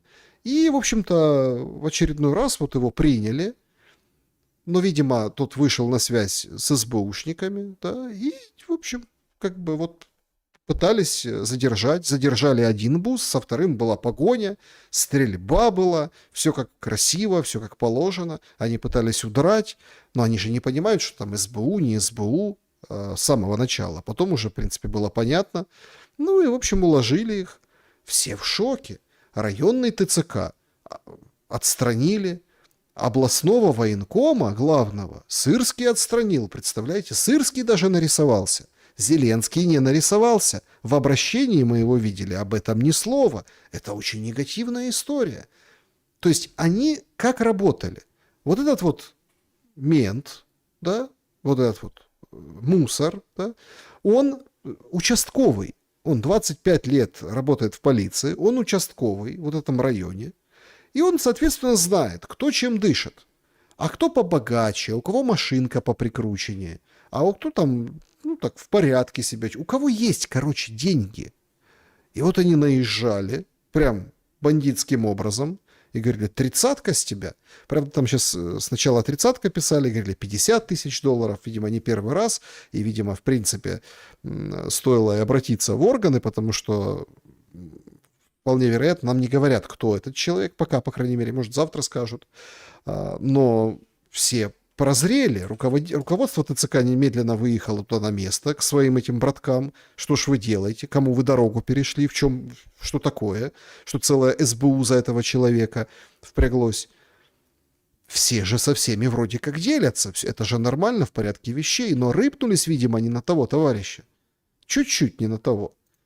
Ну и слезный официальный ответ на эти события в Одессе. Значит, областной ТЦК подтвердил задержание. Это и были их сотрудники. Подтвержден факт задержания. Значит, обеспечивается полное взаимодействие с уполномоченными правоохранителями для выяснения всех деталей. Наша позиция остается неизменной. Мы заинтересованы в полной прозрачности и объективном расследовании. Конечно, заинтересованы. Призываем общественность, СМИ воздержаться от преждевременных выводов и распространения непроверенной информации. Типа, помолчите, мы всем все помогаем. Вот смотрите, как красиво. Интересно, сколько там служивших? Вот так вот это все и выглядело. ТЦКшники, сука! Гандоны, сука! То есть выходит мужик, так как, он даже не выходит, он просто останавливается по дороге, и это вот такое, это же, понимаете, это как вот, знаете, вот психологи есть. Такая практика, ты должен выйти в чисто поле или в лес, да, то есть, или там, и проораться. Вот это вот момент такой, душевного освобождения. Остановил, открыл свою, вот понятно, эту дешевую рабочую, там, видимо, этот пирожок машина, ну, так я вижу просто по двери, похоже. Открыл и высказал все, что он о них думает. Все. Что СБУшники пишут? Официально говорят, что, по версии следствия, систематически эти товарищи на 2 бусах вымогали деньги у людей. В случае отказа били, угрожали отправить в штурм на фронте. Один сотрудник ТЦК подбирал потенциальных жертв, узнавал об их материальном положении, маршрутах движения. Остальные военкомы следили за жертвой и нападали посреди улицы или на дороге. То есть это реальная охота. У кого как бы шкура красивше, у кого там, скажем так, рога получше для трофея. Один бус паковали человека, а из второй машины следили за обстановкой вокруг. Ну, типа прикрывали. Никто ли не видит, нет ли там какой-то скандала. Военкомов задержали, когда они выбивали деньги с очередной жертвы. Они оказали физическое сопротивление. Но это они не поняли, наверное, кто к ним пришел. Поэтому спецназ СБУ применил оружие, стреляли по колесам автомобиля, на котором пытались скрыться участники группировки. Никто не получил ранений, все как бы просто громко, ярко. Ну и вот такую фотографию публикуют уже официальные СБУшники. Все в теме и в доле. Все пасутся и присосались. И менты, и ТЦКшники, все. Вот адвокат Марченко рассказывает о схемах, которые там просто-таки, ну, уже как білий день читаються, видны, они есть. Зараз бачимо навпаки, що дуже така велика кількість запитів саме від військових стосовно індексації, перерахунку і тому подібне. Але від військовозобов'язаних кількість запитів не менша, оскільки чомусь, всі напевно знаємо чому, які на цьому бізнес гарно роблять, стосовно питання скасування розшуків. Якщо людина тільки офіційно зняла розшук, на наступний день у неї знову новий, і новий, і новий, і новий, і так може тягнутися просто до безкінечності. І один із найбільш частих запитів – це от якраз робота по розшуку, якого в принципі не мало існувати, тому що порушень не було. А чому воно виникає? Ну как почему? Потому что военкомам хочется кушать. Ну кушать хочется. Немножко прибалдела даже эта адвокатка от этого вопроса. Почему такие розыски возникают? Якщо розглядати питання теорії і практики, вони якби дуже різні. В теорії вони виникають тоді, коли людина вчиняє якесь правопорушення, і відповідно розшук – це як підстава того, що таке правопорушення вчинене було, і воно не усунуте. Тобто, наприклад, не з'явився за повісткою, відповідно не сплатив штраф, з'являється такий розшук. Це в теорії. А на практиці дуже часто бачимо те, що є ті, хто йде закривати питання розшуків офіційним шляхом, тобто пише скарги, пише запити, звертається до суду і намагається врегулювати питання закриття ось таких штрафів, ось таких порушень на законному рівні, щоб потім вони не виникали. Як показує практика, вони і не виникають, якщо раз закрити порушення правильно. І є інша категорія людей, ті, які не хочуть чекати, які не хочуть працювати через адвоката, або не хочуть самостійно писати якісь заяви, і вони йдуть, як то кажуть, до ось таких приватних бізнесменів, платять 5, 7, 10, 15 тисяч доларів за скасування розшуків. Проходить тиждень, і розшук з'являється знову. І з'являється він тому, що людина готова оплачувати. Відповідно, як то кажуть, є попит, є покупець, є продавець. Есть покупатель, есть и предложение. Все нормально. И менты в этом завязаны. Вообще, после такого шока, который пережила страна на выходных с этим голосеевским стрелком, сейчас активно, очень активно пытаются полицейские показать свою работу. Типа министр МВД Клименко говорит: я за то, чтобы все прошли фронт полицейские. Да какой фронт? ТЦКшники все. Никто там, никого там нет с фронта. В Одессе, конкретно в Одессе, это одесские ветераны говорили, я вам в шуме показывал. Это есть на кого сослаться. Они говорят: да мы никого не знаем. Ну там начальник какой-то, да, ну там психолог там вроде как воевал. А все остальные кто? Да бог весь кто. Так и менты. Все просто хотят иметь свою долю. Все хотят себе на лапу. Но то, как они убегали, да, от стрелка, это прям сломало все. И поэтому нужно показывать, что, во-первых, таких случаев, они их начали сообщать. Их, оказывается, по дню по нескольку штук. Вот, пожалуйста, Днепропетровская область. Пьяный мужик бросил гранату в полицейских и 5 человек ранил. И он открыл газ у себя дома. Говорит: я подорву этот дом. Вот. Ну, доблестные полицейские задержали пьянчуку.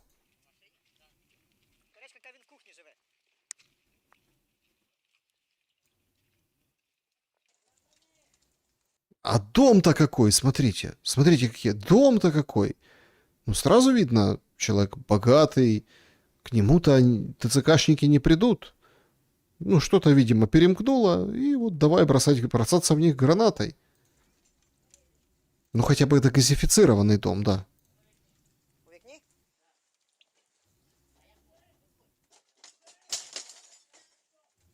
Окошко выбили.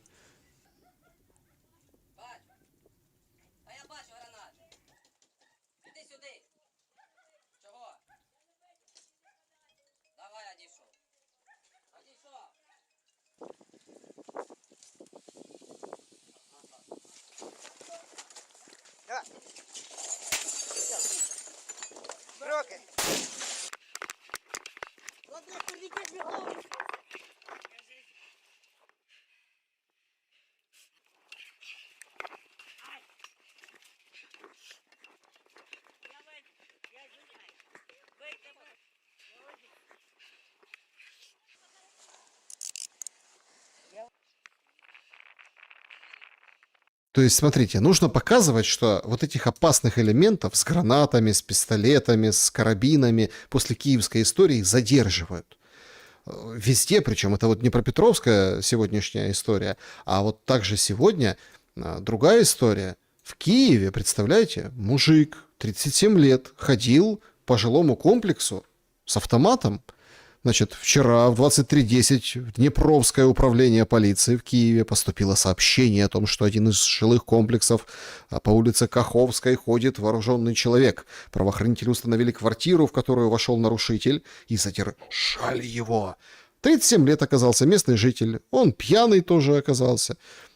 Он вообще снимает эту квартиру в этом комплексе. Во время обыска изъяли карабин, кольт М4, охотничье ружье, около 200 патронов, а также, предположительно, всякие нехорошие вещества. В настоящее время это все изъяли и на экспертизу. И представляете, о чудо, показали задержание этого мужика. Сьомий поверх, да?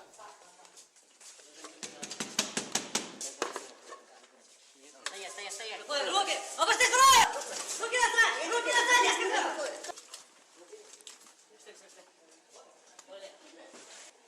Ну и все, и дальше они его, в общем, скрутили и прогуливаются. Вінок, СШ зброя. Ну вот, гордые трофейные фотографии. Представляете?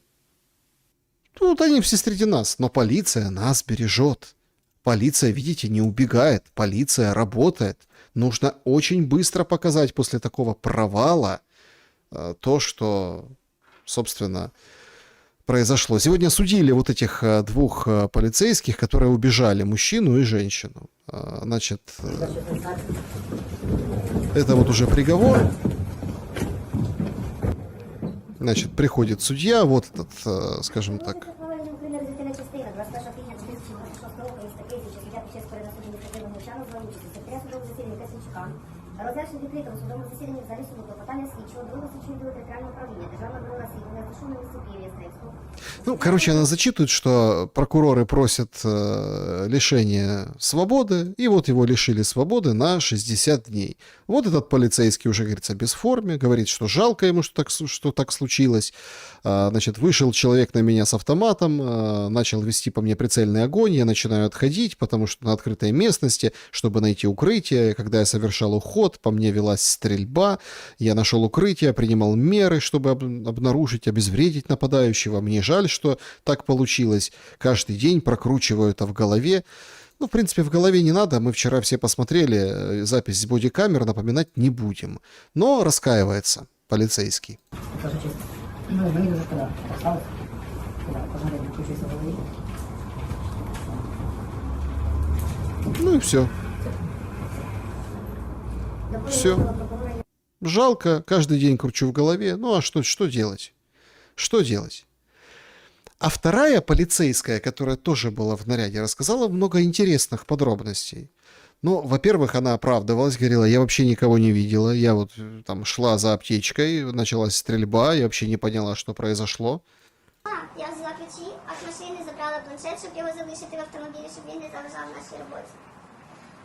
Злодія на місці не було, як пишуть звинувачення, що ми прибули, постріли і там все таке інше.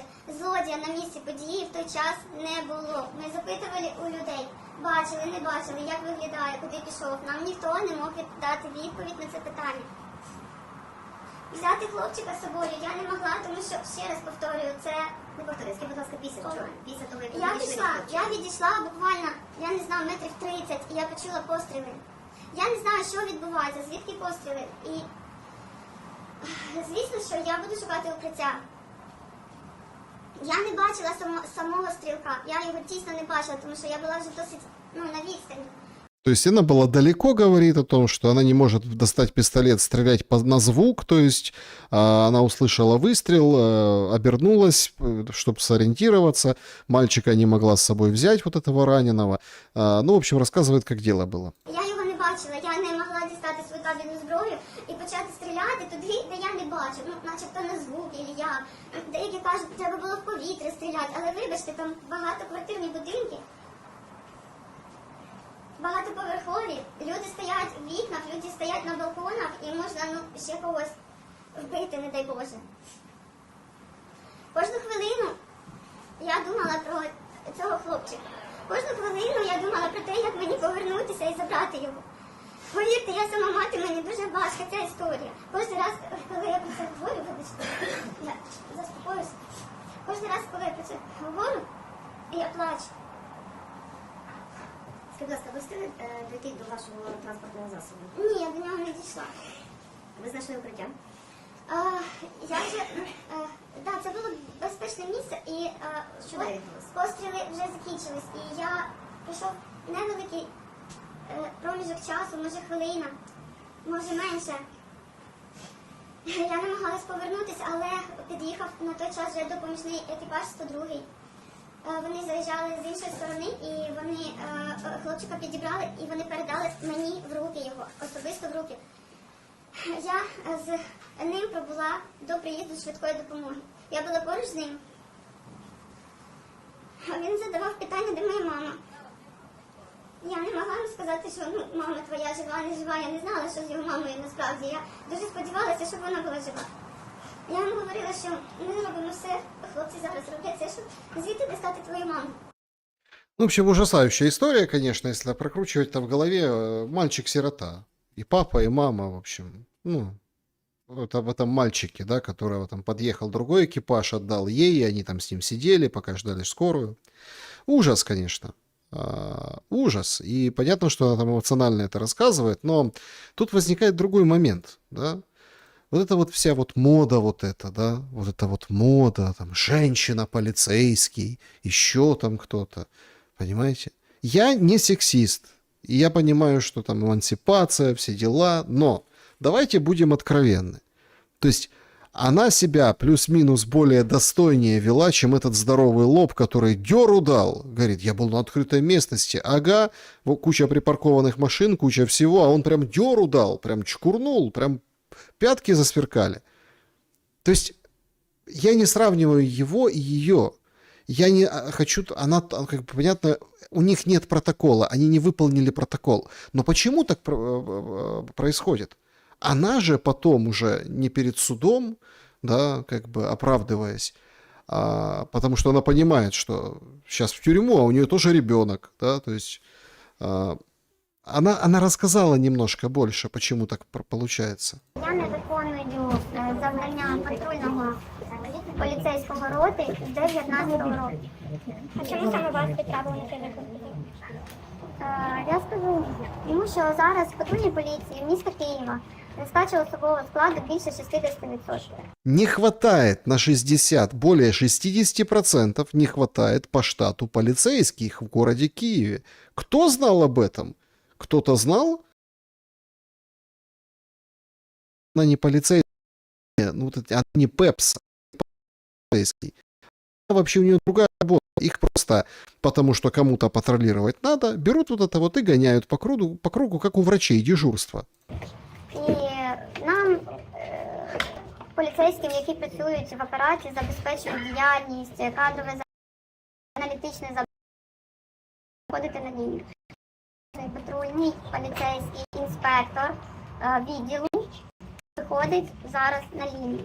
Ми, звісно, намагаємося зробити так, щоб наша служба була десь на мості, на мосту, прикриття якесь або що.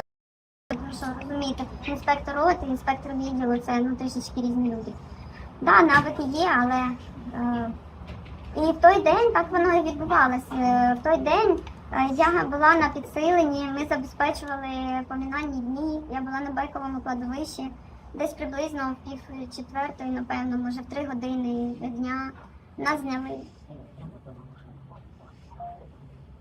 зняли і ми поїхали на лінію. У вас була аптечка? Звісно, але вона була в машині. У нас була аптечка, так. Да. Аптечка была, она за ней шла, как говорится, в машину. Вот такая вот история, вот такие вот подробности. То есть, оказывается, полицейских не хватает, засовывают там каких-то, ну, там, аналитиков, ну, полиция это все-таки большой штат. Их вот суют, и вот она, и, конечно, она не сориентировалась в том, что происходит. По поводу этой Дудина, это ее фамилия, да, этой, не успел глянуть, что там суд решил по ней, может, отложили, перенесли.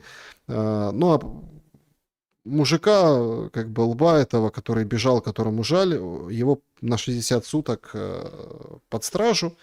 А вот она, ее жаль не в том смысле, что там она там что-то не... Там, она стала жертвой вот этой обстоятельств и жертвой системы.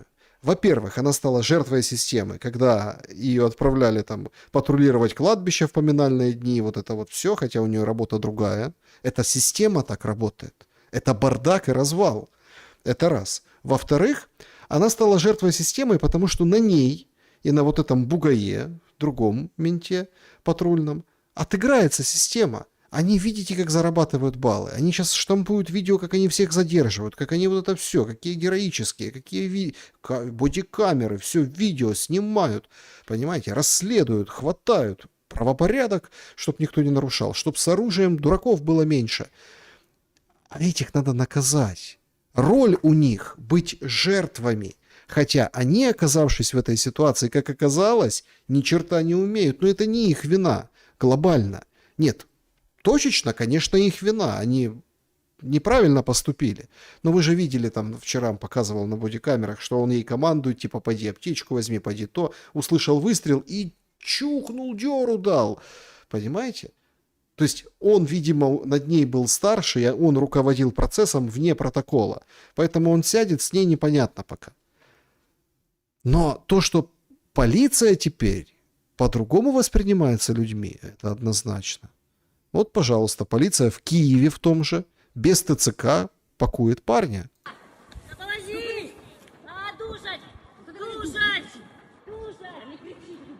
Ты не кричи, ты кто тебя душат. Смотрите как, ты не кричи ты. Потом люди подошли. Давайте все разом, Що сталося? Що сталося? Що сталося? Я не знаю, він не кричить, я прошу. Так, а за що ви його задержали? Просто людина тікає. У чому? Документи його просить, він б'ється і кричить. Що ви робите? Що ви робите? Ей! Що ви робите? Що ви робите? Алло! Що ви робите? Викликайте поліцію! Викликайте поліцію ще раз! Та визивайте ще! Ну, понятно, почему он кричит.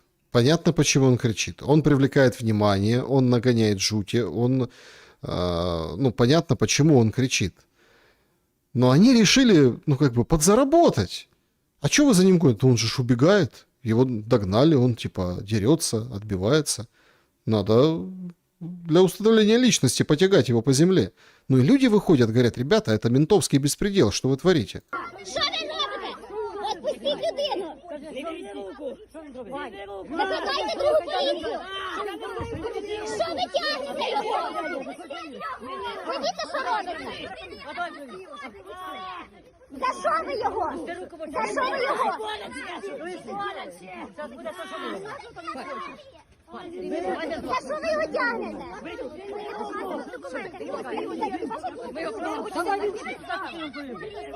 Вообще, конечно, очень растет количество таких людей, которые, ну, теперь не безразличны. Не безразличны. Этих людей правда много. Это вот прям действительно люди сейчас объединяются. Они понимают, что они не могут действовать вдвоем-втроем, но они собираются в пятером, шестером во дворах, когда это происходит. И они прям дают отпор. Прям они сами рассказывают. Я знаю таких нескольких людей, которые там женщины, говорят, да, я женщина, но я боевая. У меня вот вообще муж у меня на фронте. Ну а я вот это вот вижу несправедливости. Вступаю с ними, да, иногда получаю струю газа в лицо, да, иногда другое получаю, да, иногда получается, иногда не успеваешь, иногда там ловчее вот эти людоловы, но тем не менее, люди начинают объединяться против этого ужаса. Люди начинают потихоньку уже не бояться, там раньше как, ладно, ТЦКшникам там могли с ними там потягаться, ну, как бы полицию, вроде это ж полиция, это же как полицейского целого там вот оттолкаешь или там при исполнении. Нет, потому что вот цена этой полиции, как в Одессе. Отследили, прессанули, 50 тысяч потребовали. Вот так вот и они работают. Вчера я вам показывал флеша, которому дрон прилетел в дом. Сегодня он показал, что дрон таки прилетел в дом. Потому что реально все так посмотрели, странная какая-то история. Ну, он так немножко опухший лежит, то ли в вытрезвителе, то ли с головой перемотанной. Может, упал, споткнулся, может, что-то за сбор непонятный. Вот так вот выглядит его дом. По крайней мере, ну, вот это он опубликовал то, что от него осталось.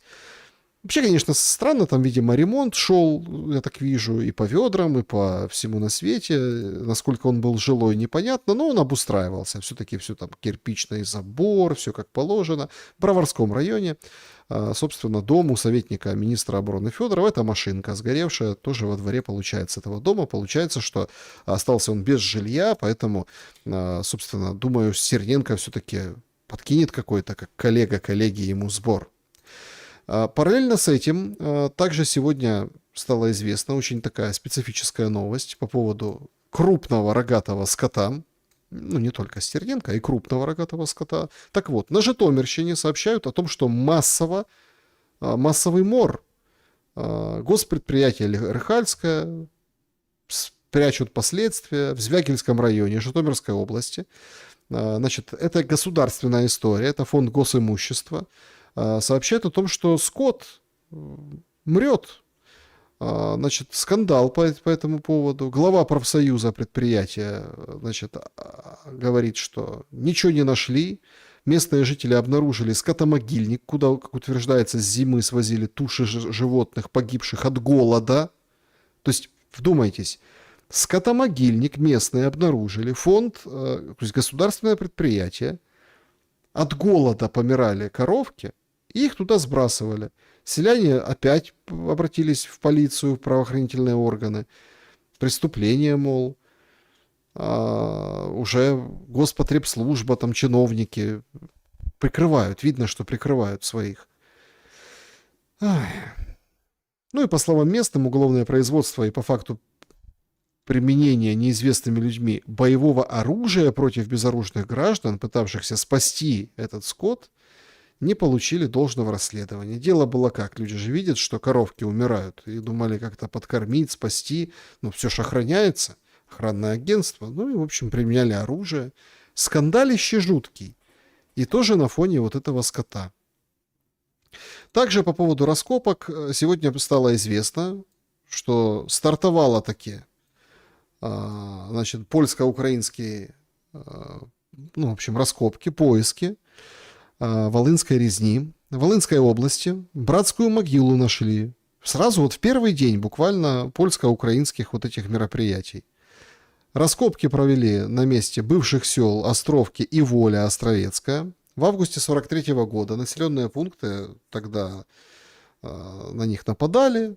И, в общем, большинство жителей погибло, а сами села были сожжены. Институт нацпамяти пишет Польше, что это совершили украинские националисты, то есть бойцы украинской повстанческой армии.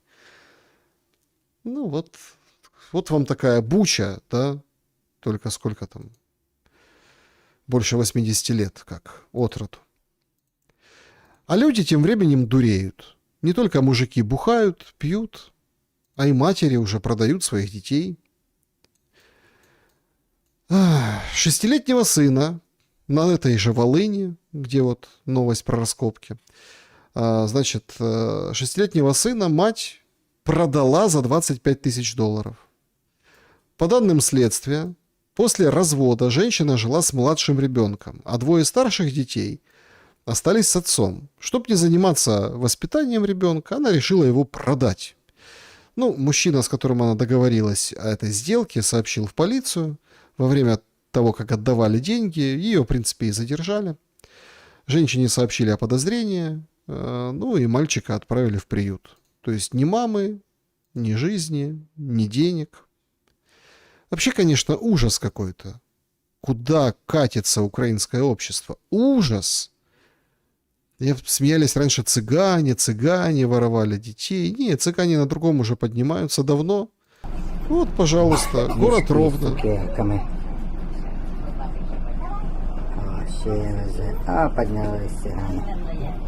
Мешками конфеты с кладбища тянут. Потом домой приносят, смотрите, перебирают, фасуют, радуются. Вот это вот я понимаю. Нормальный подъем. Поминальные дни сегодня. Традоница, да, ну, по дате, да, воскресенье следующее, Красная Горка. И, как вы понимаете, что, в общем, вот такая вот обстановка. Вообще, внутри очень много криминала, очень много преступности, очень много, на самом деле, тяжелых историй. Вот одна история от девушки, которая рассказала, как она с мошенниками встретилась, когда границу пересекала. Зараз я вам розкажу, що ж зі мною трапилось на кордоні, і щоб ви просто були дуже уважними і на моєму досвіді, і на досвіді інших людей, які мені теж написали свої історії, навчилися і реально ніколи нікого не брали до себе в машину. До мене, я стояла в черзі на кордоні, черга була дуже велика, підійшло пара людей, дорослих, десь 55, плюс-мінус 55 років. Пристойні виглядали все. Чи провезете дружину, запитує чоловік, просто перевезти кордон. Смотрите, очередь на границе автомобильная. Ну, как бы идешь пешком. Но типа тяжело, пенсионерка, ну, тяжело, подкиньте. Ну, хорошо, подкинем, конечно, там же идти. Ну, ничего страшного, все украинцы, все же друг за друга. Кажу, та провезу. Там вже, типу, висадити її одразу з кордону. Добре, ну, які питання? Та всі ми люди, та треба допомогти. Сідаємо їхати, ми дуже довго стояли, ми трошки розговорились, познайомились. І я кажу, то вас там діти зустрічають з цієї сторони? Вона каже, ні, чоловік в мене просто на польських номерах і польські документи, і ми зараз з вами пересічемо кордон. Просто він там ззаду в черзі, ми з вами пересічемо кордон, і він на польських номерах із польськими документами пройде швидше. Як швидше, я вже подумала собі, тому що там одна черга для всіх, і я чула, що люди там теж з іншими громадянствами просто залишалися так само в черзі, як всі там українці, не українці, неважливо. У мене вже такий трошки дзвіночок, що це таке, чоловік не їде зі своєю дружиною, лишає в когось машині, ну дивно, правда? Вона всю дорогу там обдивлялась, що в мене де як, ну що де лежить, ну одним словом. Хотіла щось випитати, чим я займаюсь, хто мої батьки, ну щоб, я не знаю чому. І тільки ми пересікли український кордон, все без питань, пересікаємо, коли пропуск польський. Спочатку одна, ну там типу дві точки. Одна точка польського кордону, потім наступна. І як тільки ми перейшли перший пункт, там де поляки ставлять і водію, і пасажирам відмітки про те, що вони перетнули кордон, почалась розігруватися сценка. Тому що на наступному вже кордоні там лише машину і водія, там вже пасажирів не перевіряють. Почалась сценка, вона до того один раз говорила по телефону, і я чула голос в слухавці. А це вона сама, їй типу подзвонили, але звуку дзвінка не було, вібрації не було, і вона говорить в телефон, отак, алло, і я чую, нікого немає, і вона сама, ну, якби з собою говорить. І вона, та ти що, як це може бути? Поняла, хорошо, така розмова. Кладе трубку і каже мені, чоловіка зупинили ТЦК. О как! То есть это он переехал, поляк с польскими номерами, а его на украинской стороне остановили ТЦКшники.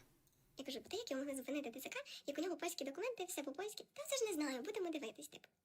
І вже починається розкручуватися ця сценка, і що вона дзвонить, ой, а я ж без ключів, я ж навіть як я додому попаду, що ж я буду робити? Як же я поїду? А потім, та я ж вас не буду ждати, поїду до Варшави. Але ж як я поїду? І типу їм хтось там в телефон щось каже, точно, буду Олечку просити. Ну, бо ж ми познайомилися, вона запитала, куди я їду, я казала, що я Варшава, вона мені сказала, що вона теж в Варшаві. Буду просити Олечку. Повертається на мене, дивиться, Оль, ви ж мене повезете? А я вже чую, що там щось дуже неладне. Ну, бо вся ця така історія, вона дуже мутна. І я кажу, ні, ми з вами про це не домовлялися, нікуди я вас вести не буду, я вас залишаю. Я кажу, давайте залишу вас прямо тут на кордоні, будете чекати чоловіка. Та ні, що його чекати, він вже ж тут на кордоні. Вже він, це його польські прикордонники. Тільки що було ТЦК, щось, вже якісь польські прикордонники, ну якесь таке щось непонятне. І мені вже так робиться недобре, кажу, я вас тут залишу, далі вас вести не буду. Ні, висадиш мене там за забором, як домовлялись. І я кажу, хорошо, але в мене, ну, вже, я думаю, з цим треба щось робити, я не хочу, тому що забор і одразу поле, глуха ніч, нікого немає, якщо нам навіть за забором попшикає щось в лице, я не знаю, щось зі мною трапиться, да, мене ніхто не помітить, ніхто не поможе, бо темно, просто нічого не видно. Ми коли домовлялися, це був обід, я не думала, що це буде, затягнеться, я була дуже довго на кордоні, дорога з Києва до Варшави мене зайняла в цей раз 21 годину, 10-11 годин я була на кордоні, я дуже швидко їхала до кордону, та й після, одним словом, дуже довго я була на кордоні. І переді мною стояв чоловік дорослий в черзі. Він не українець, тому що він навіть російською розмовляв такою ламаною. Але він добрий і такий, ну, розполагаючий. Я до нього підійшла, і я, типу, це вже 4-й пункт, прикриваюсь, типу, що кажу, тут треба капот відкрити. Хоча ми це все робили, там це все ясно, але до неї, бо вона дивиться, що я роблю, про що я пішла говорити. І я до неї стала спиною, пояснила ситуацію, кажу, що мені просто страшно, я боюсь, бо вона зараз попросить мене десь висаджувати, я боюсь, що в полі хтось вже стоїть, чекає мене, там її колеги. І він, я понял, ну як забереш суму денег, мені декларувати, я не буду читати, говорю, нічого, вона почекає, не історія, що чоловіка ж тримає. Він, хорошо, я возьму. Зачем ти її взяла? Улыбається так, ну як по-батьківськи, так, ну, знаєте, пожалів. Я їй підходжу, кажу, ви поїдете з цим чоловіком. І вона каже, добре, я говорю, вас познайомила, все, пішла, сіла, мене все колотить, і вона підходить до мене через там декілька хвилин. А чого ти мене з машини викинула? Я собі подумала, та навіть людина, яка без нічого, вона б не підходила вже, вона може образилась, там ще, чого ти мене з машини викинула? Кажу, та я ж вас не викинула, я за вас домовилась, поїдете з чоловіком навіть швидше, у вас же ситуація, кажу, ви швидше поїдете, прийдете. Та чого ти? Та в мене ж з документами все добре. Ось дивись, і карта побиту в мене є. І ось мій же ж паспорт, я ж все показала, все добре. Тобто я думаю, якщо б людина була не зацікавлена. Ну, в общем, длинная история. Короче, схемы на, скажем так, схемы там действительно. Ты пересекаешь, выбирают вот эти типа пожилые люди машины покруче, девочек по, ну так, прикрученнее такие, более-менее состоятельных, на вид, смотрят, что в машине, смотрят где, высади меня вот там, а то, видите, муж не доехал, его там то пограничники, то ТЦК, и подобных схем очень много. Как раз-таки потому, что ну, люди падки на вот такие вещи. Поэтому аккуратнее при пересечении границы. Видите, как даже на границе, даже на выходе вот уже, ну, я имею в виду тема официально, кто может, выезжает, едет, там, женщины, вот девушки на машинах. Даже их принимают. Вообще в мире ситуация располагает к тому, чтобы сходить с ума. Вот, например, киевские мусорщики взяли и подняли тариф. Тариф с 1 мая 2026 года процентов на 15 вырастет. 38 гривен на одно лицо, которое в многоквартирном доме. Ну, такие в горстрой, да, обслуживает. С 1 мая другие там повышают. Все повышают. А что, спросите, произошло? Что произошло? Ну как? Госдолг в Америке растет, ситуация нестабильная. Опубликовали интересную инфографику, кто держатели этого госдолга. Из 39 там, местные всякие компании, публичные, да, публичный долг. Иностранные там 9,3 триллиона. Больше всего в Японии, Великобритании и Китае, конечно же. Ну, а у всех остальных там, видите, другая доля. Поэтому все как положено. Растет госдолг, Трамп куражится, поэтому надо цены на мусор поднять. Ему, правда, пытаются как-то американцы внушить, что Дональд, ну, может, хватит. Заканчивай уже войну в Иране. Даже митинги прошли в Вашингтоне, во время которых правоохранители арестовали там десяток военных ветеранов США и их семьи. Прям арестовывали. Значит, в Кеннон-хаус, недалеко от Капитолия, прошли эти протесты, ветераны выходили американские.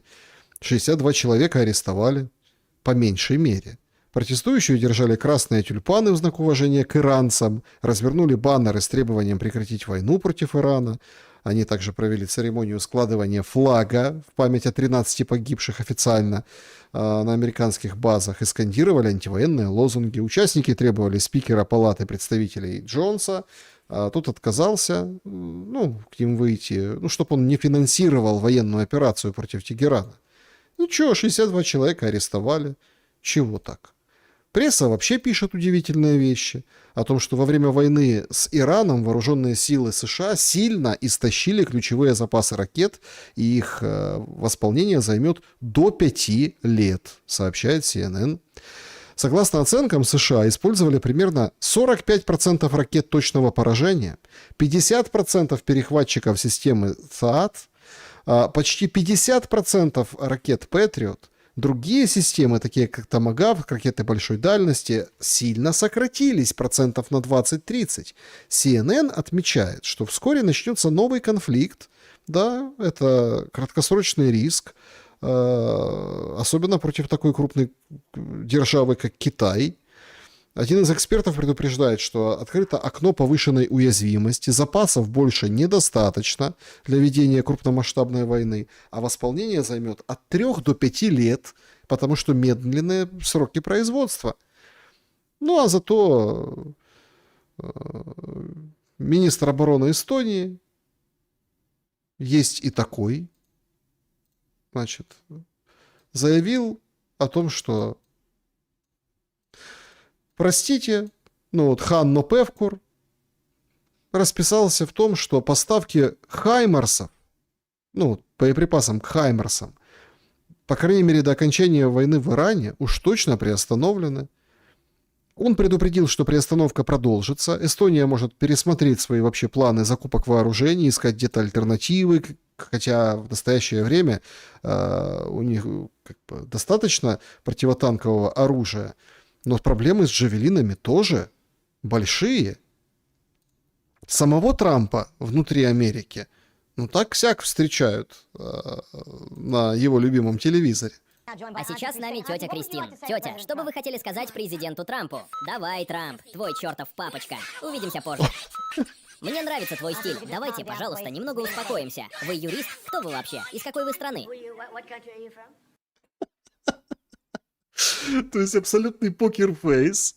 Темнокожая тетушка вызверяется прям в камеру, как отрешенный какой-то Трамп. Вот такая вот прямая, почти как прямая линия с Путиным, понимаете, произошла. Конечно, это что-то невообразимое, это же прикол какой-то, глобальный прикол. Трамп говорит, что все хорошо. Сейчас мы контролируем ситуацию на улицах. Мы не даем им ничего получить. Вы знаете, из-за нашей блокады, перекрытия Ормузского пролива, они теряют по 500 миллионов в день. 500 миллионов в день теряет Иран. Мы ничего им не предоставляем. Более того, сегодня сообщили о том, что судно приняли. Министерство войны говорит, что в Индотихоокеанском регионе провели специальную операцию по задержанию санкционного иранского судна без флага. В течение ночи силы США провели абордаж санкционного судна в зоне ответственности там, Индопаком без происшествий. Мы заявляли, что будем продолжать глобальные усилия по обеспечению соблюдения морского законодательства. Короче, Ирану нет места и в Индо-Тихоокеанском регионе. Даже там. Видосики красивые, льются рекой. Смотрите. Захват судна. Вот танкер. Подсанкционный. Пустой, но подсанкционный. Иран, конечно же, уже отреагировал и увязал это, конечно, с переговорами.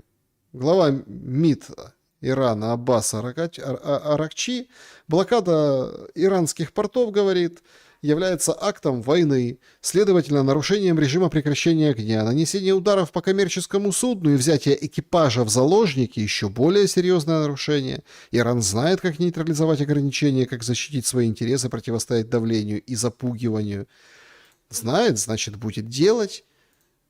Перед эфиром пришла новость о том, что никаких переговоров не будет с вами в Исламабаде. Кушнер и Уитков полетели не в Пакистан, а в Вашингтон, хотя вчера еще сообщали, что Венс там засобирался, засуетился и уже летит в Пакистан. Но официально, по крайней мере, по состоянию на сейчас, вроде как не едут иранцы, пока пролив не разблокируют. То есть они давят, они достаточно серьезно давят, а нефть отстреливает вверх, причем очень симптоматично. Возобновление переговоров между США и Ираном под угрозой срыва. И вот Нью-Йорк Таймс утверждает, что поездка Венса в Исламабад тоже отложена. Дипломатический процесс может приостановлен быть, если Тегеран не отреагирует на новое предложение Америки. Иран же говорит, что не будет участвовать в переговорах, пока блокада. Ну и, соответственно, нефть Брент снова выше сотни. А Европу трясет. Выходит даже такая, ну это очень знаковая на самом деле, я хочу, чтобы вы послушали, такая фигура, как глава Европейского Центрального банка Лагард. Примерно треть удобрений поставляется через Ормузский пролив. И сейчас это тоже под угрозой. И это важно, особенно в южном полушарии, где идет посевная, а значит, удобрения там критически необходимы. Нет, я говорю это не просто из интереса к сельскому хозяйству. Напомню, я сама была министром сельского хозяйства Франции в течение 1,5 месяца. Но сейчас это важно для меня уже как для центрального банкира, потому что если цены на продукты питания существенно вырастут, это будет не просто рост цен на еду, это повлияет на инфляционные ожидания. А мы знаем, что люди особенно внимательно следят за двумя вещами. За ценами на продукты питания, сначала на сырье, потом на переработанные товары, и за ценами на топливо на автозаправках. Итак, есть 3 косвенных последствия того, что происходит сейчас в энергетике.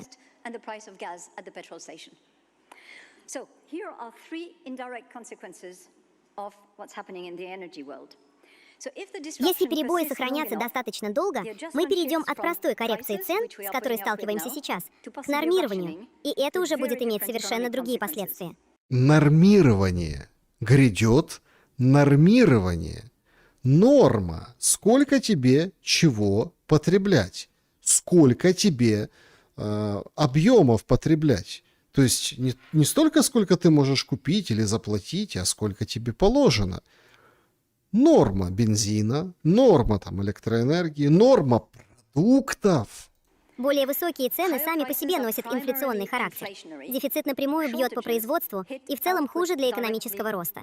Пока что мы видим лишь ограниченные признаки сбоев в цепочках поставок, как в мире, так и в зоне евро. Но локальное напряжение уже заметно. Цены на авиационное топливо примерно удвоились с момента начала конфликта. И в ряде отдельных аэропортов Европы с начала апреля уже введено нормирование.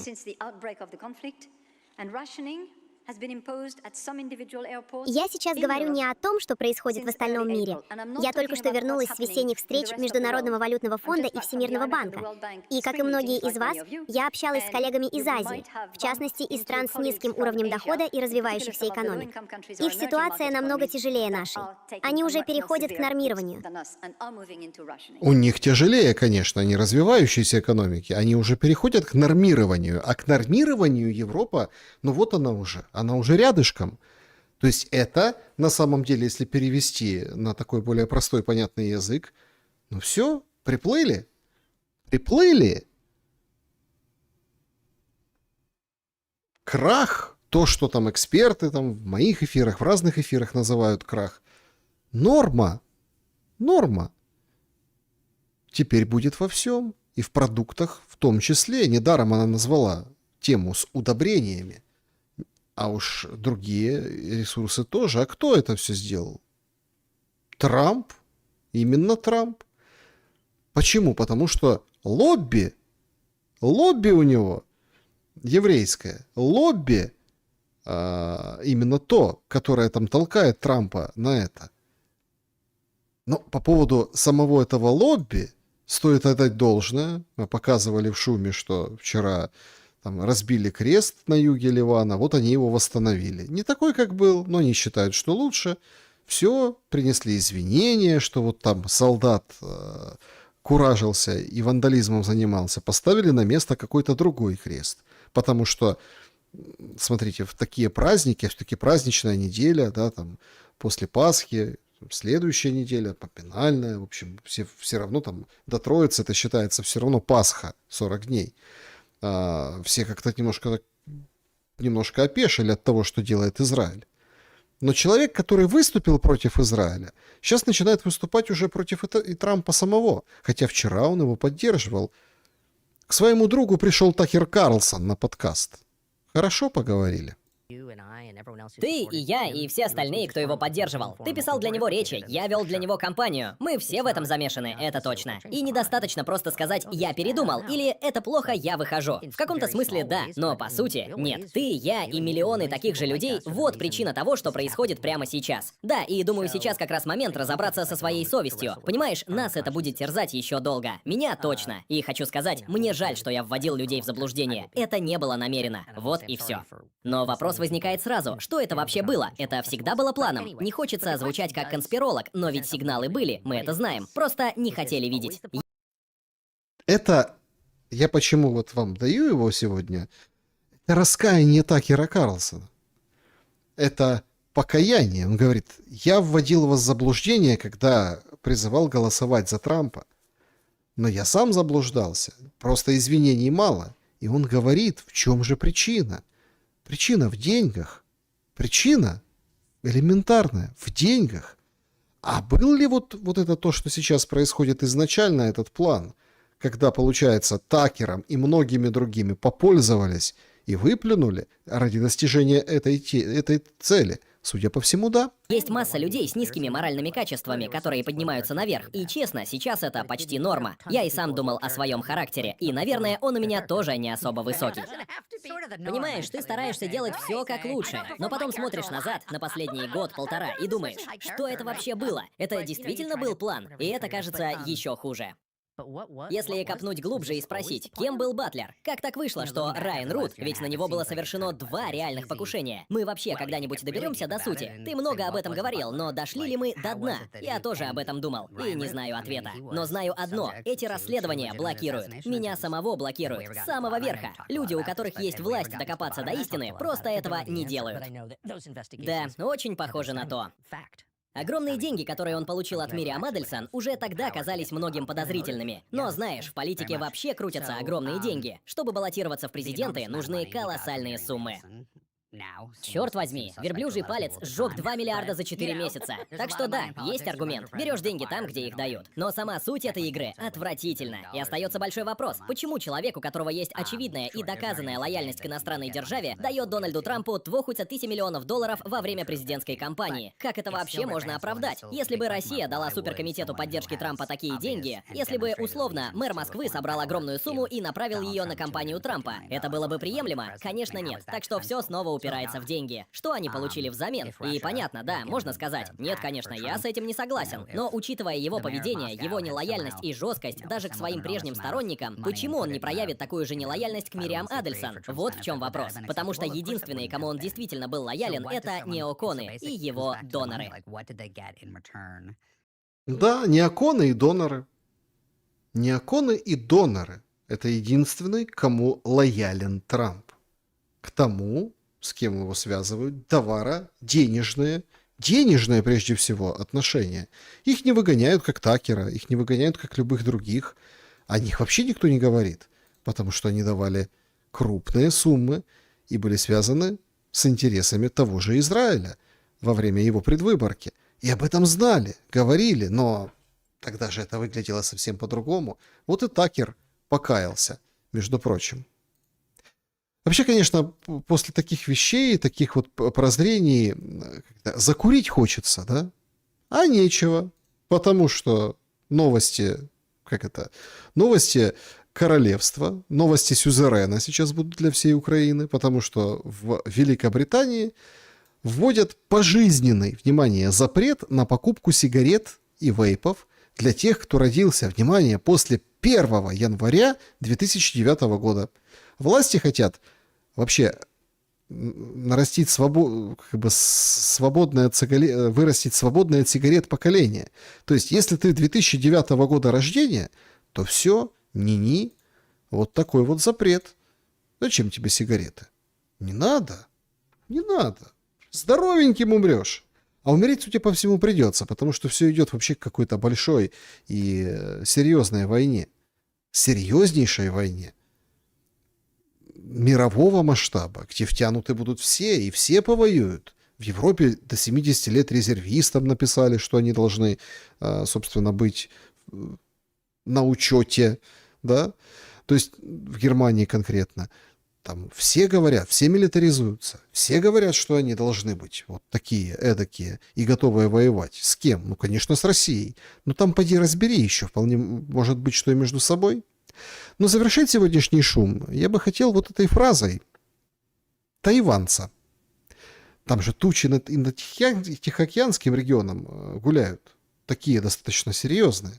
Так вот, молодого тайванца спросила там журналистка о вопросе, вот и все. Ну, типа, готов ли ты вот там защитить Тайвань, если война с Китаем вдруг? Ответ был феноменальный.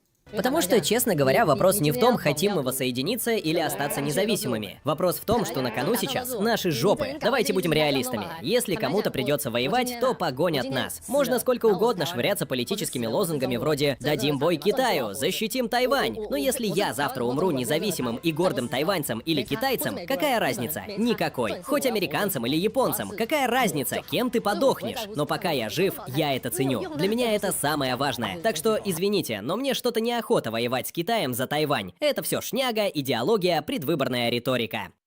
Шняга, идеология, предвыборная риторика. Мысль великолепнейшая. Какая разница, каким я умру? Ну, то есть, в этой войне. Русским, украинцам, европейцам, не знаю, молдаванином. Если я умру, это другое поколение с другими мозгами. Но мы, получается, этому поколению оставляем войну. То есть Зеленский оставляет войну этому, и вот разгребать вот эти авгиевые конюшни, вот этот весь позор. Видите, как начали с поколений и заканчиваем поколениями. Какой молодые у нас руководители. Вот видите, они точно победят. Всем там 40 лет Буданову, 48 Зеленскому. А, вот это я понимаю. Вот это вот что называется. Ой. Подведем итоги опроса. Кто вообще из переговорной группы, у кого язык повернулся, предложить Трампу устроить Донниленд? Как вы считаете? По 18% у Кислицы и Буданова, 28% у Арахамии и 36% все-таки вы думаете, это Умеров, как глава переговорной группы. Это была их фишечка, чтобы чаще встречаться и рассказывать про Донниленд. Хотя так вот, если глядя на Умерова, я думаю, что таки Арахамия, но это мое личное мнение. Понятно, что нам не расскажут многоуважаемые, свои источники, многоуважаемые журналисты, но тем не менее. Вот такая вот история.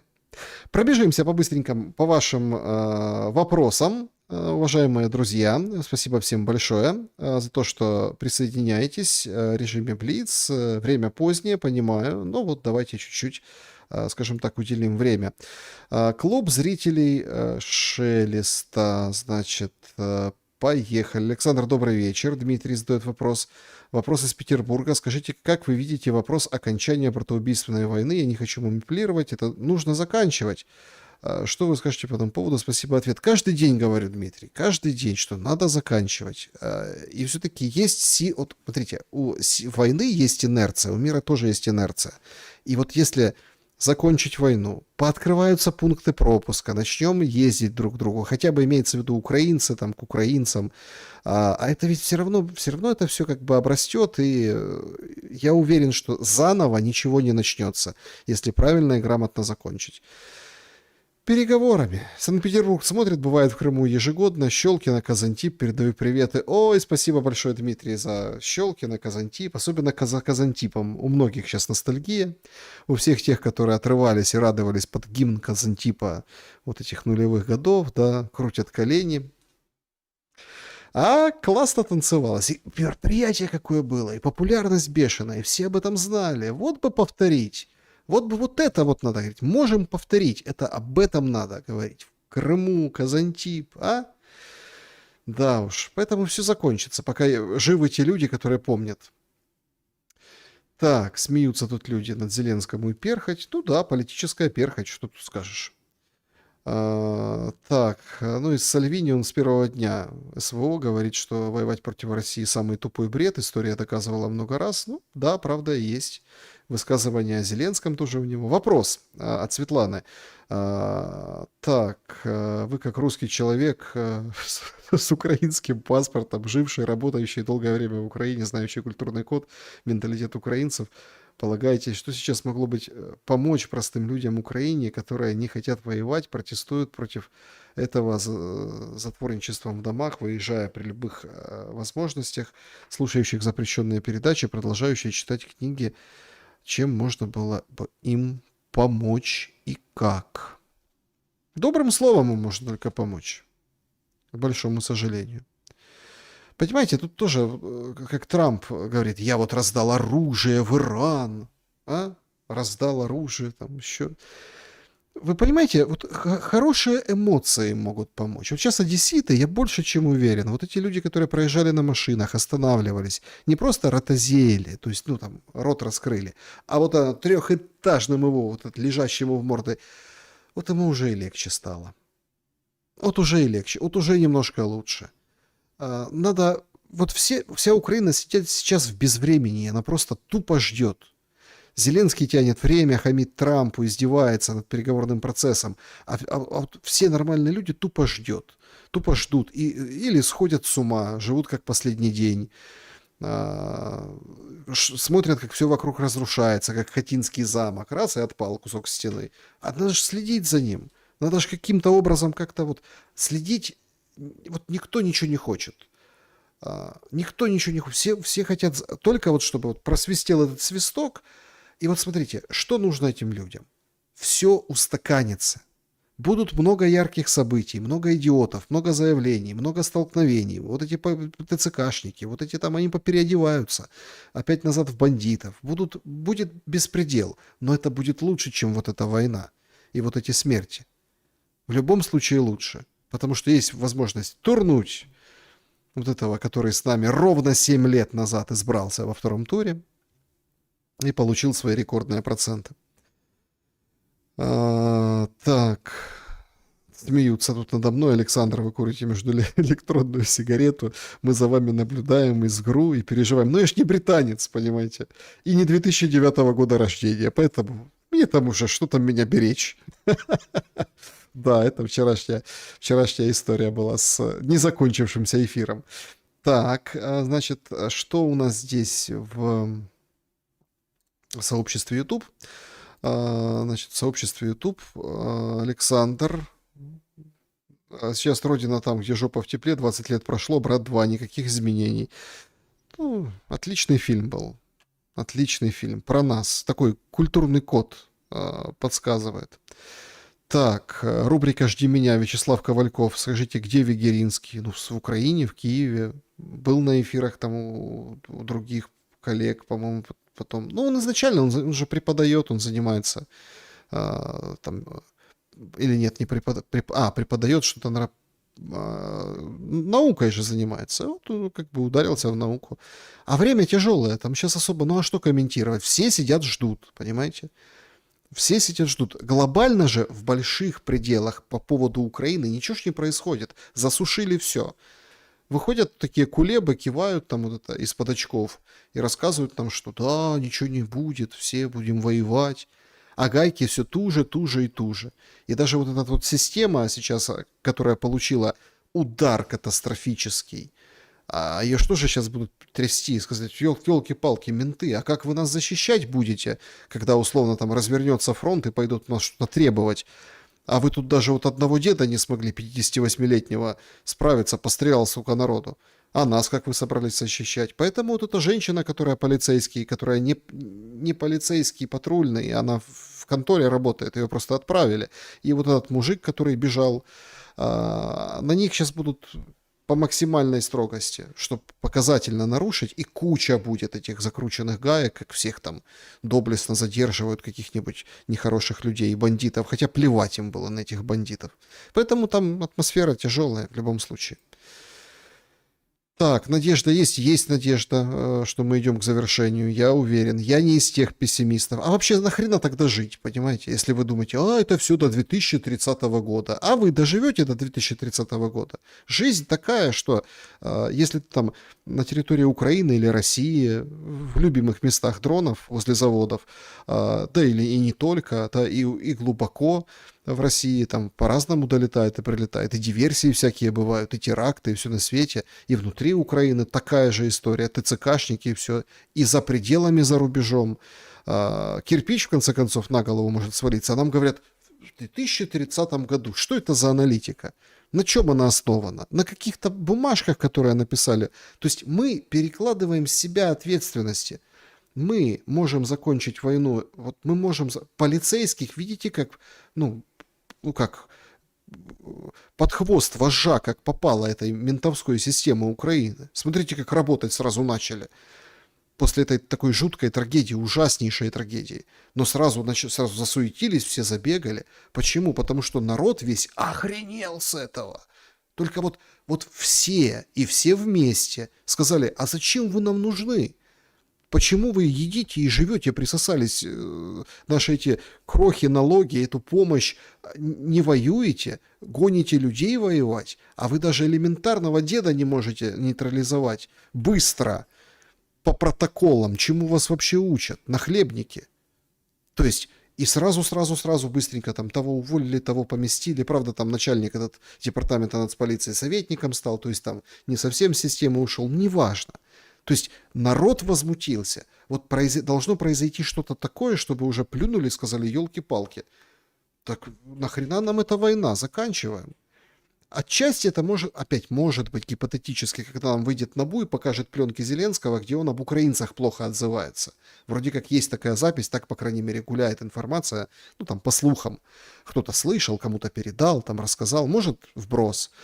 Но, условно, если Зеленский на чисто русском языке, на записях материт или там плохо отзывается об украинцах, вот тогда все украинцы встанут и скажут, елки-палки, пошел вон. У нас тут война из-за тебя, у нас тут вот это все. То есть вот так. А Прагу вчера не назвали, она сегодня пришла. Да, спасибо большое. Почему в современном обществе многие зациклены на эгрегор, возраст, то есть эйджизм, но мало обращают внимание на генетическую предрасположенность к тем или иным видам деятельности и социальный бэкграунд? Потрясающий философский вопрос, Натали. Благодарю за его.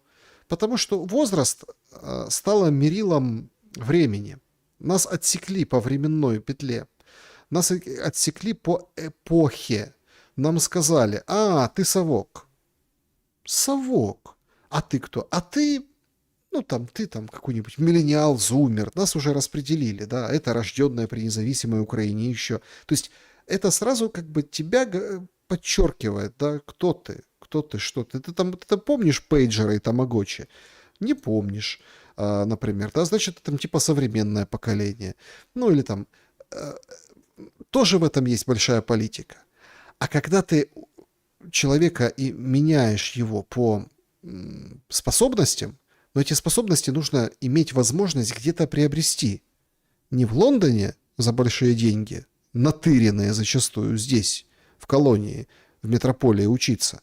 Не где-то там в этих всех соросятских, а вот конкретно, чтобы был была лестница, были лифты, чтобы ты, парень из села, но талантливый, смог идти за обозом, пахнуть рыбой и стать там великим Ломоносовым.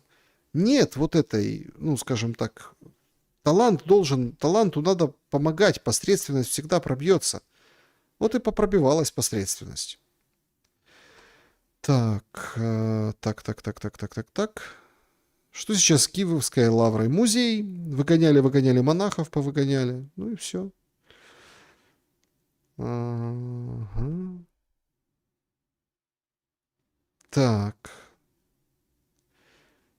Есть ощущение, что от мира мы далеко, Александр спрашивает. Ну, конечно, есть ощущение, что мир наступит внезапно. Вот у меня такое ощущение.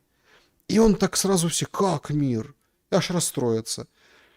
Ну, есть вот такое ощущение. Потому что, я думаю, вряд ли американцы, как там выражается один из известных на российской стороне охранителей, говорит, бровь надо только Трампу поднять, и Зеленский вылетит со своего кресла.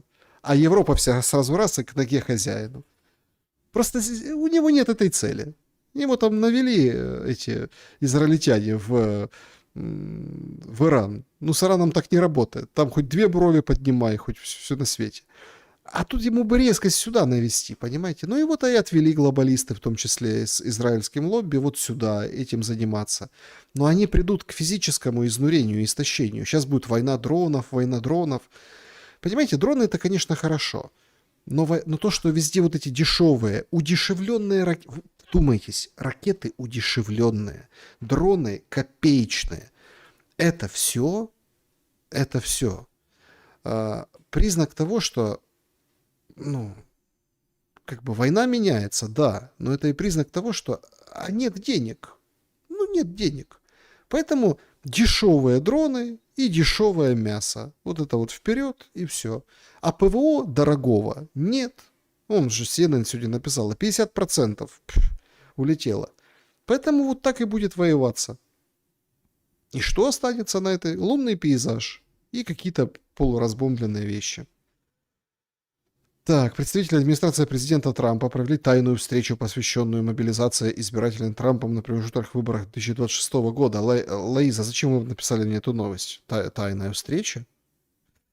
Так, справедливый мир? Нет, несправедливый, нормальный будет мир. Выйдет кто-то скажет, нормальный должен быть мир, несправедливый, нормальный. Так, значит... Почему Зеленский и его банда в наглую нарушают Конституцию Украины, а народ Украины к этому спокойно относится и не сопротивляется грубейшим нарушениям? Украинцы терпилы? Карасев говорил когда-то, что нет. Обстоятельства такие. Ну, почему не нарушают? А что такое была Конституция? Ну-ка, ее не было такой вот культовой, она не стала культовой, этой Конституции, потому что записали все то, что ни хрена не исполнялось. Ни в 90-е годы, ни в нулевые, ни в плюс-минус там сытые десятые, ну чуть-чуть сытые, там где рост был и все остальное, а уж потом так и подавно. Изначально отношение к Конституции, это, понимаете, это вот пытались превозносить, типа как американская Конституция. Да нет, просто книжечка желтенькая. Не особо дорого было ее купить. Все там махали в политических шоу. Но изучать-то ее никто и не изучал, потому что ценности не видели, потому что реальная жизнь, ну, тяжелейшая же была жизнь в 90-х, там, да, в нулевых, там, чуть получше где-то как-то, но тем не менее. Тяжелейшая была вот вообще вся, весь период независимости. О какой Конституции мы говорим? Вот такое отношение к ней. Просто сейчас война, это глобальный проявитель, и вот и проявила, что это просто лишняя бумажка. Не было бы этой бумажки, ну, может, быстрее бы и закончили, потому что не к чему было апеллировать. Типа, да, Зеленскому, что он чего-то гарант. Вот у нас на ничего такой гарант и появился. Никакой. Так, ребята, прекратите спамить, нормально задать вопрос, напишите на старте, сообщение выделится. Так, значит, за всю жизнь я понял только одно, что самое трудное делать добро. Спасибо и вам, Александр. Это точно. А еще доброе дело не остается безнаказанным. Это такая карма. Так, доброе утро. Пью утренний кофе на Камчатке. Думаю, что страшнее, полыхающие вулканы и угроза цунами, или возможность Третьей мировой, или экономический коллапс. Бедные наши дети. Слушайте, а мы какие были? Тоже куча революций, распад стран, вот это все бедность, вот эти кризисы мировые. Да успокойтесь. И наводнение, и оползни, все на свете было. Ну, войны не было, вот война была. А пандемия, ой, слушайте, еще хватит всем, и на нашем веку, и нашим детям, поэтому их надо правильно воспитывать и нести самое главное – любовь. Любовь им надо дать. Ну, а там дальше уже знания, это, конечно, потому что все-таки знание – это товар. Несмотря на то, что там все ходят и кичатся, смотрите, чат GPT, это энциклопедия там у тебя в кармане. Не-не-не, надо дать базовое знание. Надо научить правильно, доставать эти знания. Вот в чем вопрос. Так, ну и хорошего кофе вам, утреннего на Камчатке. Дети разберутся. Это да, дети разберутся. Салам из Дагестана, вам тоже привет, Дагестан. Да, друзья, всем большое спасибо за то, что побывали сегодня на нашем шуме. Всем добра и света, доброй ночи.